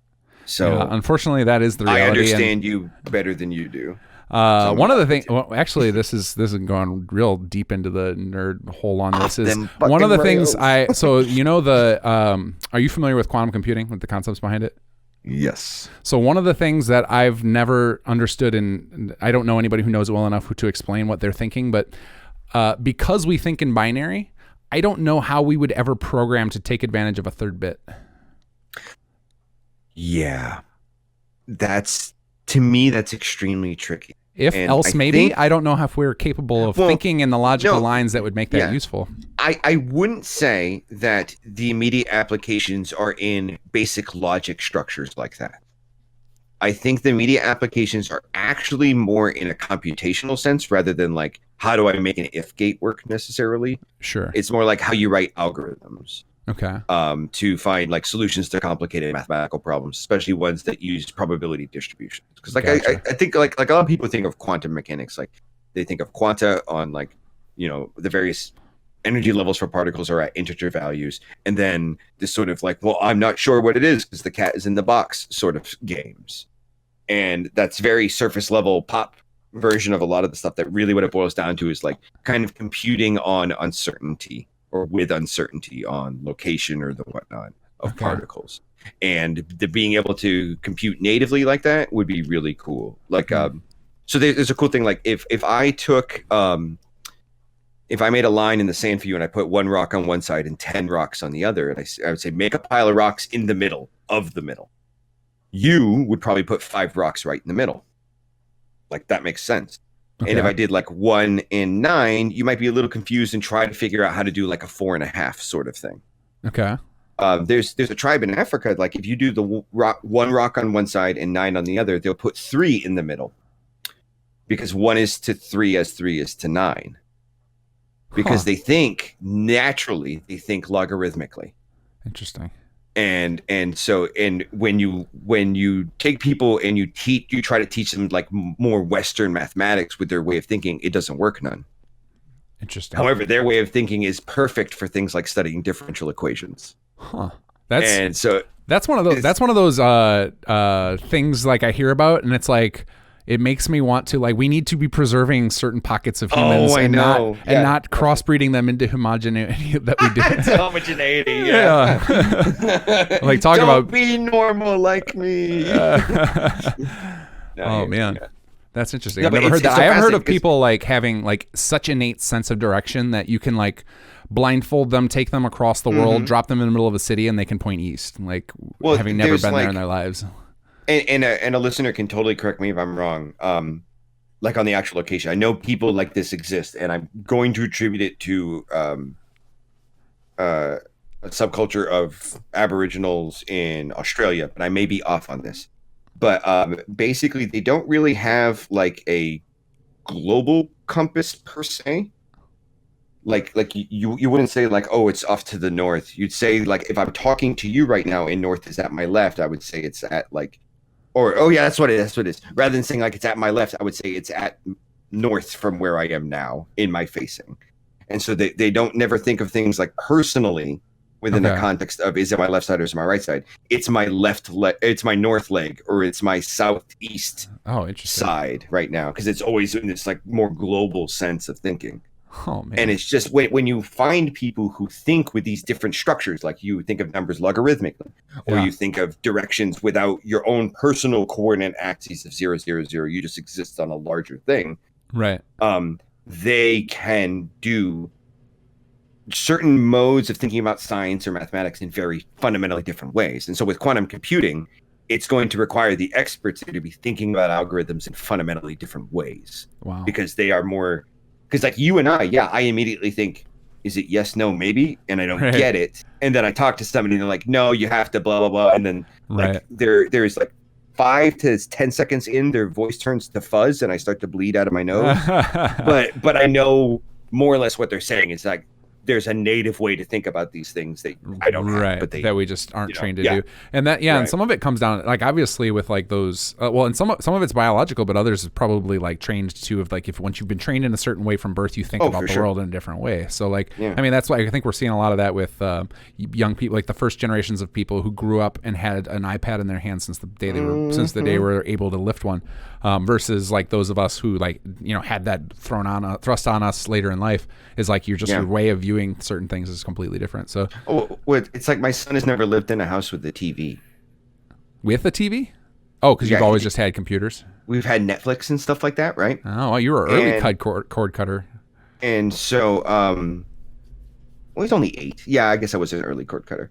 But the first time he was watching a YouTube show that there was an ad in the middle of it, he was like, "Dad, it's broken." He's playing the wrong show. He didn't understand what was going on with the show. Yeah. Like why something would get interrupted with an ad because he'd only watched things on Netflix before. Right. And I was like, "Oh, holy shit. Like you don't understand." Yeah. You know, and I brought him like we were at my mother's house and she has TV and he was sitting there watching like Teen Titans Go or some crap like that. And the commercials came on and he was just like, "This sucks." Like he was just so angry. And I'm like, that's life, kid. Like you gotta sit through this shit. And it's funny. And I think even now I'm seeing a lot of impatience, even with the 5-second YouTube ads people get pissed about. People get so pissed about it. And it's like, you know what? You don't pay a dime for this. Right. Yeah, it's very it's like just take a breath. Well, I mean, I actually had somebody posted on one of my videos today that they were very frustrated because I can yammer when I like I'll just like go on and then repeat myself. You've never gone on and on. I roll my eyes at you often. I'm sorry, but I love you, but I roll my eyes at you often. Yeah, I sometimes will go on and talk, and it's just like because I'm just thinking through the thing right there. It wasn't planned. Yeah. And they like accused me of doing that for ad dollars. It's like, okay, well, first of all, you have no idea how little YouTube pays. It pays nothing. You definitely, for the record, people, and kinggath doesn't pay me anything. He does it because he's getting to be an old man, and we tend to ramble. No, but the point of that was the fact that like people were getting frustrated about these. Like clearly, if that was their lash out, it was frustrated by having to deal with ads, and it's like. Well, first of all, like I'm delivering you a bunch of content for free. You don't have to watch this. So like, I don't understand the complaints. But then I guess if you're not used to having to deal with ads ever, it's probably pretty frustrating. Let's have some hot takes with COOTS. I don't know what that means. Here's a hot take with COOTS. Okay. When you say a AAA game studio is releasing something just because it's a money grab, no shit, they're a AAA game studio. That's what they're for. Yeah, there does seem there's a lot of talk about things like as they demonize the idea of making money, and it's like what? Like the whole. What the fuck are you talking about? Right, like so you think everybody should like? Do you want to go do your job for free? Like, is that? It makes no sense for me. They're like, oh, they're gonna monetize this. It's like, I don't like games where the monetization aspect of it gives you an advantage. Right. Well, I think that's that's what we've all fallen on. Most people are across the board are like pay to win is garbage. Right. But if they want to put loot crates to make pretty stuff, they can charge whatever the fuck they want. I do agree with the sentiment of like, because I've had some family members who are horrendous gambling addicts, and I've read some of the research on it, and so I can understand the why it's going into. Don't put it behind RNG. I don't like RNG. Right. I'm sorry. Yeah. But I can see why they're getting hit by some of the courts is like this is because you're exposing children to it too, who are so like you're essentially turning them into gambling addicts as little kids, and it's like that's kind of messed up. Yeah, I guess I should take a step back and say I don't like the loot crate where it's RNG. But if you have like the shop full of colors. Right. And I get to pick the colors in the model I want. Right. Whatever. Yeah. Like, whatever. Of course it's a money grab. They need to make money so they can make us the games that make us happy. Yeah. Well, and I mean, you can see the awkward transition. Like, think about a game like, or a company like Bethesda. They started out as a scrappy RPG team, and they've tried to remain scrappy. At some point, their fans just turned on them. Like, they were essentially, like imagine if, like, our group doing some settlements, like we have a lot of support in the community, but like imagine if we tried to become a game company, we'd probably get a lot of support up front, and then eventually after enough, a couple of screw ups or the attempts to gain money, all of a sudden people would just be like, dude, just the relationship changes all of a sudden. Could you imagine if like Conqueror was Creation Club content? Well, I mean, the point I'm getting at is like at some point you get to a point where you want to develop something more hardcore, more like bigger. You need money to do that. It can't do it for free. Like if we wanted to develop like at a faster pace than we are, we would have to pay everybody so they could take time off their day jobs. Like everybody puts in a crazy amount of time already. So like, for example, if I wanted to put more hours in, I would literally have to quit working. Well, that's going to cost a lot of money. Like I have a certain, I've got obligations. I got to feed a kid. I got to feed myself. I got to pay for my house. Like there's costs. And then every time you try and go to the next level and do something bigger, it costs more. Now, the thing is why people get pissed, I think, about this is when you hear about the numbers, like you see the amount of money like EA brings in every year for microtransactions, and it's like, okay, well, that argument falls apart because like the cost of actually making a game isn't anywhere close to the amount of profit they're making. Right. I just don't understand that I've seen a lot of people complain, especially on YouTube comments, like anytime there's a sign of anybody trying to monetize something, they get pissed. And it's like, I don't get that attitude at all. Yeah, of like, that's my beef is this sort of like, and you know what? We don't get that attitude. Kids I went to high school with did that about Green Day after Dookie. Like the Dookie album came out, people were like, Green Day kicks ass, and like whatever the fuck the next album was, like they sold out, and it's like, oh, shut up. They just wanted to put food on that.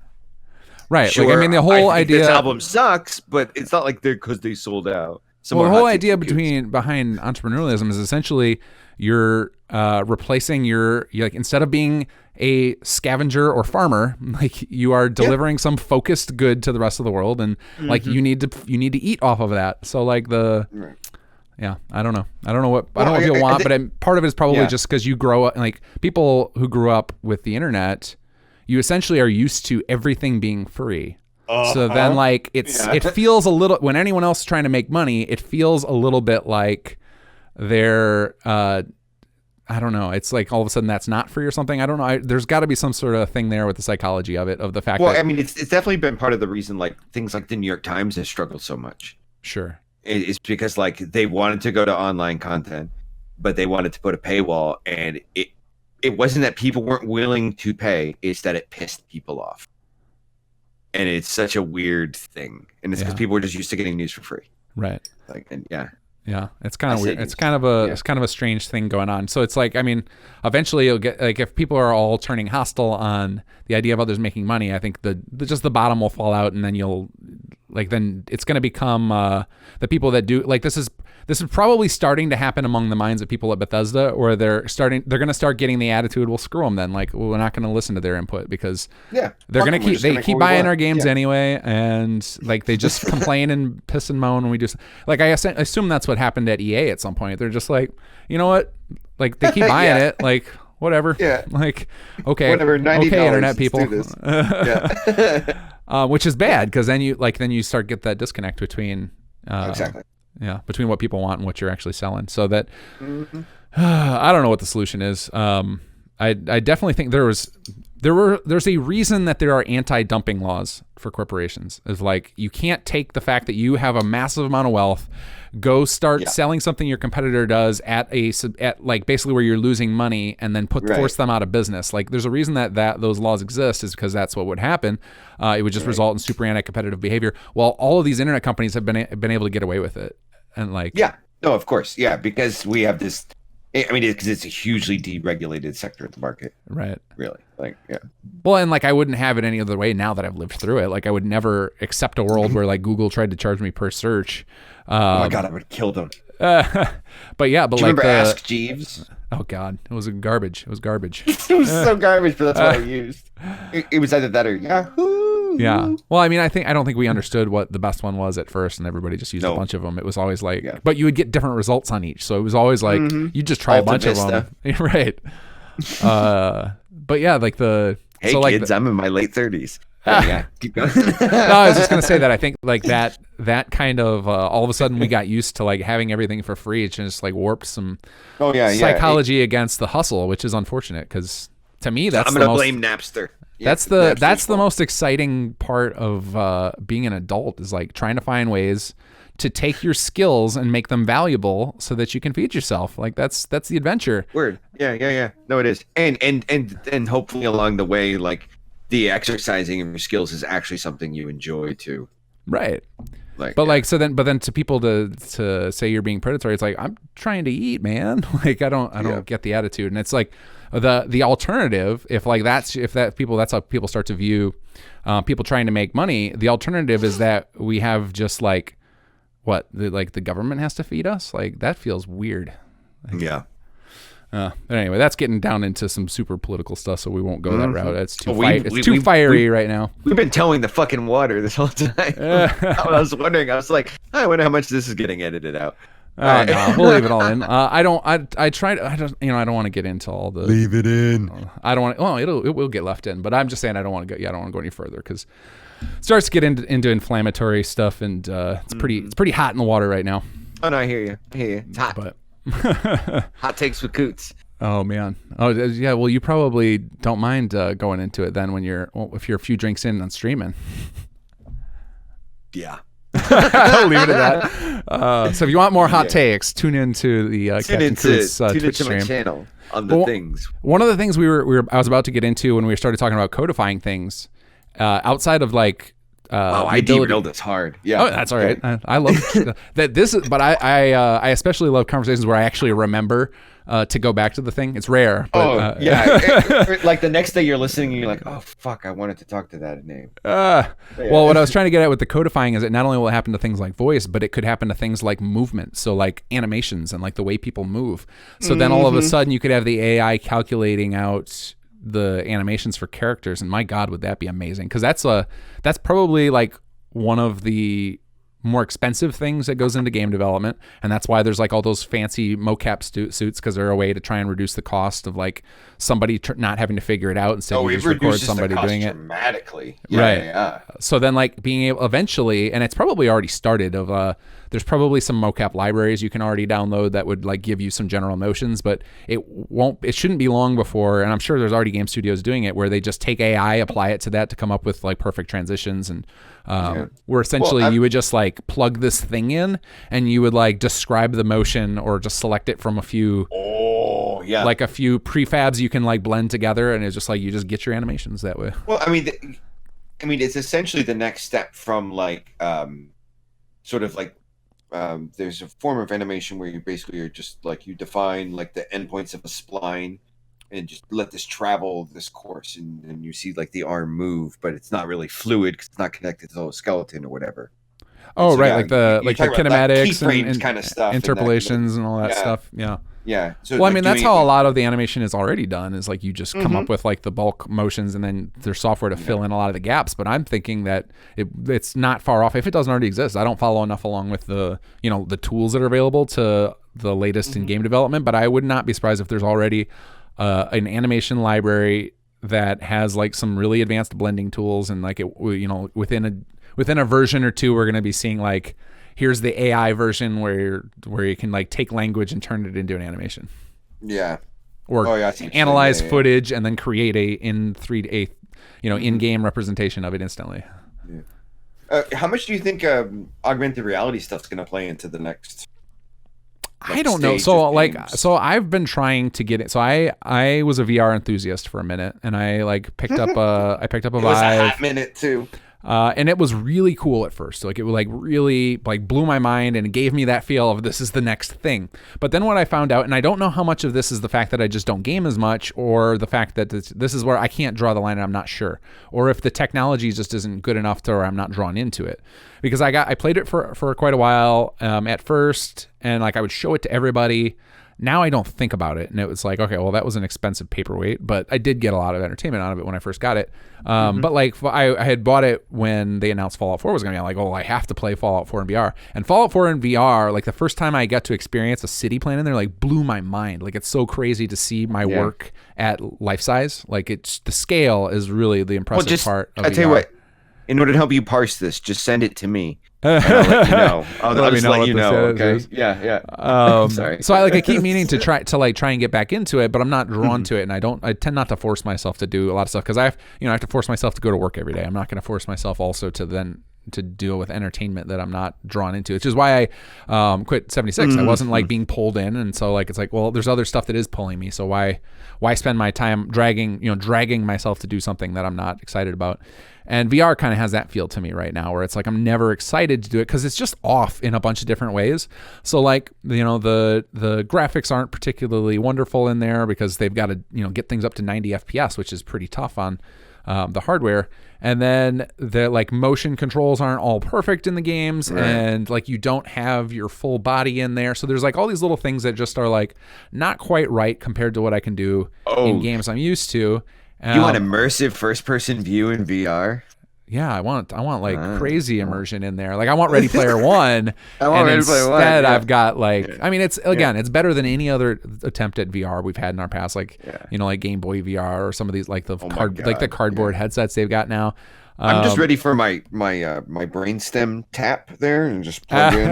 And then I know kung fu. Yeah, right. But yeah. But I mean, I think one of the disconnects with it is it's kind of closed off. So like if I turn on a game on my computer or something, I'm still in the world. I see it in my peripheral vision. I can still hear like my family upstairs doing their thing. Tell them to be quiet. Well, like I'm not like I don't feel like I'm like completely cut off from the real world. But like you put that VR helmet on, and it's like you are completely cut off from the rest of the world, but you're still not fully immersed. You're stuck in like this weird limbo because there's like all these things that are blocking immersion. Like your field of view is cut off weird. Yeah. You have to move with teleporting or with a controller that can sometimes make you nauseous. And like, so there's just all these little things that add up to where like in combination, this is my best. And I don't know if this is my actual psychology. This is just the best I've been able to figure out. But I think like just VR is a few generations away from really, from doing something good, and well, yeah, hopefully it doesn't peter out before then. Yeah, there was a hot minute where I saw like, this is the next new craze in video games, like arcades, and it was like these like warehouses basically, right, where they had physical representations of what you would experience in the VR environment set up. Oh yes. All right, so let's say you were going to go through a maze, and they'd have like heat lamps where there's supposed to be fire so you feel the heat, or like light sprays of water and things like that. But so you'd be actually like physically walking in the VR environment, and now you take it off and it's like cardboard boxes, let's say, right, or just wooden frames, but you put it on and you're in like the ruins of Machu Picchu, like explore. It's like so neat looking. So I got to do one of these, and that is incredible. Oh, is it? I've never been able to. There's one in. I got to do it in Florida. It's called Star Wars: Secrets of the Empire. It was one of the coolest experiences ever. Oh yeah, loved it. And like, but you can't do that at home. Like, you can't have all those fancy props and stuff. As you. I'm working on my replicator right now, and when I'm done, I'll be able to turn water into anything. But yeah, if that were the experience in VR, absolutely. But I think again, you're talking Ready Player One stuff. Like we need like an Omni treadmill. Right. Yeah. Now I did see there's some technology that they're working on at, I don't remember where it was, but essentially where they can trick your brain into thinking you're going in a straight line when you're actually walking in circles around your room. Oh, cool. And I guess it does it with like. It does it with this like weird trick of destabilizing the image or something so that you then auto-correct and it makes you slowly turn. And I think some of the limitations are with like running, like obviously then that breaks the if you're like a fast person, you would break the distance required. So it probably requires a pretty massive play space still. But what they were showing is that at a walking pace, it was something like you would only need like a 9x9 space to be able to walk infinitely. That's amazing. Right. So like for walking simulators would be incredible. You could probably pull it off in a game like a Bethesda style game where you're not generally running, you're kind of, moving at a measured pace. And like, so like that has me hopeful for potential VR, because those Omni treads, every time I've seen them, I see people using them on videos on YouTube and stuff. And you even listen to the engineers and you almost can, it's like if you just suss it, it's like you can almost tell it's impossible because like it involves computers it always involves computers calculating your movement. It's like, well, that there's going to always be corner cases where they are incapable of doing it, and then you're going to like smash into the guardrails or hit the end of the rope or whatever the safety mechanism is. And then I'm not. Yeah. You're out of it. Yeah. Yeah. And we don't want to be out of it. You don't ever want to be out of it. No, that's the goal. The goal. That's why you want to do the jacked in is probably the ultimate solution. We probably have to go full Matrix. It's probably not possible without like intercepting our nervous system or something. Yeah, and just interrupting it and just replacing it with a new set of stimuli. I've joked about this with my wife forever, and she thinks I'm crazy, but it's only half of a joke. Like, I can't wait for my robot body. It's like, yo, dude, like Ghost in the Shell this shit now. Well, I mean, I'm ready. I think there's 4 singularities, right? And there's like 2 of them that are good and 2 of them are bad, and one of the good ones is like full Ready Player One VR where we all just go live in there like the Matrix. You should probably explain the singularities for people. So the singularity events are the idea that the computers will eventually get to the point where they can develop themselves, and once that happens, they will develop at an exponential rate, and we will have basically. You would eventually get to the point where you have unlimited energy. You would have which then would translate into unlimited matter, and it's like a matter of like who controls it at that point, and like is it the AI decides we are irrelevant and destroys us, Or do we end all fighting and stuff by jacking ourselves into virtual worlds where we're each our own god? Like there are all these like scenarios that have been laid out about how it could play out if you like take these ideas to their extremes. Right. Now, like It's I'm definitely to the poorly extreme. summarizing it. There's a book by Ray Kurzweil and he has really thought it through. If you're ever interested in seeing like some ideas about where technology would hit its pinnacle, like that book's really interesting. I don't remember the name of it, but I always remember Kurzweil. Was the writer. He sounds like kind of a kook, but he is a smart guy and has done a lot of computer programming in his life and understands a lot of that stuff, of the trends and everything. The singularity is near when humans transcend biology. Right.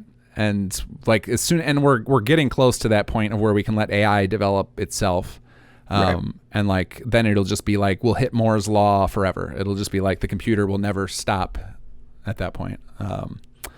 And then things will get real crazy, especially because that's like Elon Musk is out there saying things like we should be terrified of AI and it should be, because I think he knows that that's what's going to happen is whoever happens upon it first, it's almost going to be like the Skynet thing is almost true. I don't think it'll ever be like that crazy, like where the robots just suddenly like kill everyone, but it'll just be like all of a sudden we don't realize it, but somebody has essentially taken control of technology. Of all the things. Of all the things, right? All the things, yeah. Yeah. So pretty crazy it's stuff. It's going to be wild. Yeah. Yeah. And all I want is my Ghost in the Shell. Right. Yeah, and I think like the good sides or the good ideas behind the singularity, and they're only good. Like depends on your perspective, because you could say that like everybody being in the Matrix is a horrible evil, or you could say that at least everyone is relatively peaceful and they get to be a god in the sense. So then maybe that's a good way to things. I don't know. It really depends on how humanist you are, I guess. But I would rather be in a world where like I don't know. I could see both sides of it, because it almost becomes like what they insinuated with some of those later Matrix movies, which were dog crap, but that it would basically go in cycles and infinite, and you have no idea how many layers deep you are in the Matrix. Dog crap. No, come on, Wachowskis. The Matrix 3. What was that? Oh, man. Hot takes with Coots. Anyway. Yeah, no, I think it's a very interesting, like, what is good for you and what does that mean for other folks, and I think at the end they tried to land on like all we want is individual choice. Mm-hmm. If I want to stay here, can I stay here and not, and it'd be kind of interesting to be able to be like to have a choose what you want your reality to be. Yeah, but then at some point, I think I do agree. Like the premise they had in the original Matrix, like where Smith was explaining that they tried to give them utopia and people rejected it. I could see that. Like I could see myself like rejecting. Like if I had no problems to solve, I would hate life. Like what gets me up every morning is that I've got problems to solve. I've got to like try and make my life better. I've got to try and make my code better. Like there's just like that's what drives me forward. If I didn't have to do anything perfect, then like I guess I would need manufactured problems, which is where like I guess that's what video games would fill in that regard. Then it was like and I think that's part of the question I think it's asking in the end. Right. Because like for some people, like they were playing the game they wanted to play. Sure. Right. For a lot of people, like people who are like kicking ass in modern society probably don't want things. They don't want a different game. I figured out this game and I'm really good at it and I like winning it. Yeah. Like there was that guy who ended up turning on them and betraying them and stuff. And it's really just because he wanted to get plugged back in because it was easier. Right. And granted, his choice was dark, pleather, dystopia or regular 20th century. Sure, I'll take regular 20th century for $500, Alex. Right. Yeah that my every time I played Fallout 4, I'm gonna do differently this time with my Fallout 4 playthrough, but all the times I played before I always end up siding with the Institute, and I can't help myself because I'm like, I knew that there's no way I could resist those. Like if I put myself in the shoes of that character, like there's a chance where I could just go step into this sealed area underground and just pretend that all the horrors out there don't exist. Yeah, of course I would. Holy shit. Right. There was a guy, I was watching a streamer today, and apparently for one of his college classes, he wrote a paper on the ethics of each faction in Fallout. Oh, interesting. And I downloaded it. I'll send it your way because he had a link up for it. Yeah. And it promises to be a very interesting read. I'm curious about, because I mean there's a lot of true ethics questions there on like who do you side with and why. Right. And I think there's a lot of good arguments for like, and I always accuse the BOS of being fascists. There's good arguments for them, but that's how they were written. Too. Yeah. I mean, my thing with it is always like when when I look at the Institute and like the levels of technology they have, of like it gets to a point where like everything you would take for granted is so thrown out the window that like any moral concepts I would have in that stage, it would be hard to like rectify them with that situation. Like the fact that they can make perfect human clones that are indistinguishable from real humans, the fact that they can teleport, like it would just be like the number of changes to my worldview would be so drastic all at once that I would probably just want to like go in a corner and rock back and forth and just be like, give me good food. I want to pretend none of this is real. And like, it would be too hard. I think it would just be too hard to like wrap my head around and deal with to happen all of a sudden. Like I think the same thing would happen if you were to take cell phones and like just start handing them out like in 1800. It would just be like people's heads would explode. It would just be like too much for them to wrap their heads around. It's just too much of a jump all at once. So like, wait, I can talk to anybody. I have access to every piece of human information that's ever been delivered. I can record anything that's happening in front of me. Like that was just such a change in everything all at once. Mm-hmm. I think it would just cause. So that's how I've always viewed the Institute. Is like it would be such a mind blowing thing for me that I would just drop all moral choices in that instance and be like, it would be so hard to even wrap your head around the fact that you like went into a vault thinking these scientists were decontaminating you, and you woke up 200 years later and watched your wife get shot. Like that, you wouldn't be able to. You would like go insane. I think there is a major mental breakdown. Right. Somebody suggested a mod that I really loved the idea of, and I remember reading it on a forum somewhere, where the whole part of the rest of the game, you just have like the longer it takes you to go after Sean, you start having a mental breakdown and hallucinations, and like that would be what drove you to go get Sean, because that's like the longer you delay like something that would ground you to reality, the more you break down mentally. I was like, that sounds really cool. Like that would have been pretty. It's kind of like, I know it's pulling from a different source, right? But it's kind of like Cthulhu-esque in that like the longer you're in this thing, the more that this drives you toward madness, driving you toward it. Yeah. Oh, I want to make that mod. I want to play that mod. I don't want to make that mod. But yeah, I mean, it seems like a system like that would solve one of the core issues of Fallout 4, which is that you are told your story is that you want to go get your son, but you don't personally have the motivation to do it, and there's no mechanics forcing you to. Duct tape. Yeah. Well, and they're always dangling carrots around to draw you elsewhere. Mm-hmm. It's like, oh, here's this really cool thing off in the distance. You could do that instead of going after your kid you don't have any connection to. And like, oh well, I'll go chase that thing. That's more fun. So the drama's all lost. But if instead there was like a mechanic where you're the further off the beaten path you went, your character would start going insane and having hallucinations, like then it would be a whole different thing. There's a mod that I was playing with for a while just because it was funny. It's called Holla at Ya Boy. Okay. And it put this little alchemy item in your inventory, so you hotkey it. Okay. And whenever you use it, it makes your NPC shout or say one of its random Sean lines. Be like, Sean. And so to have that instead on a script with a random timer. Oh, man. That's pretty funny. Just like Sean, just out of it, and then like slowly take over, especially if you're using a controller that has the rumble. Oh yeah, the rumble feature. And it's like give you a little bit of the shakes while you're doing it. Yeah. And it could be really cool with the mechanic. You could have it be a mechanic that was risky to you too. Like you could break down in the middle of combat and your character like goes to his knees and scratches at his own eyes, and then like you can't control your character for like 6 seconds or something. Like that would be such a fun mechanic. We need to make this mod.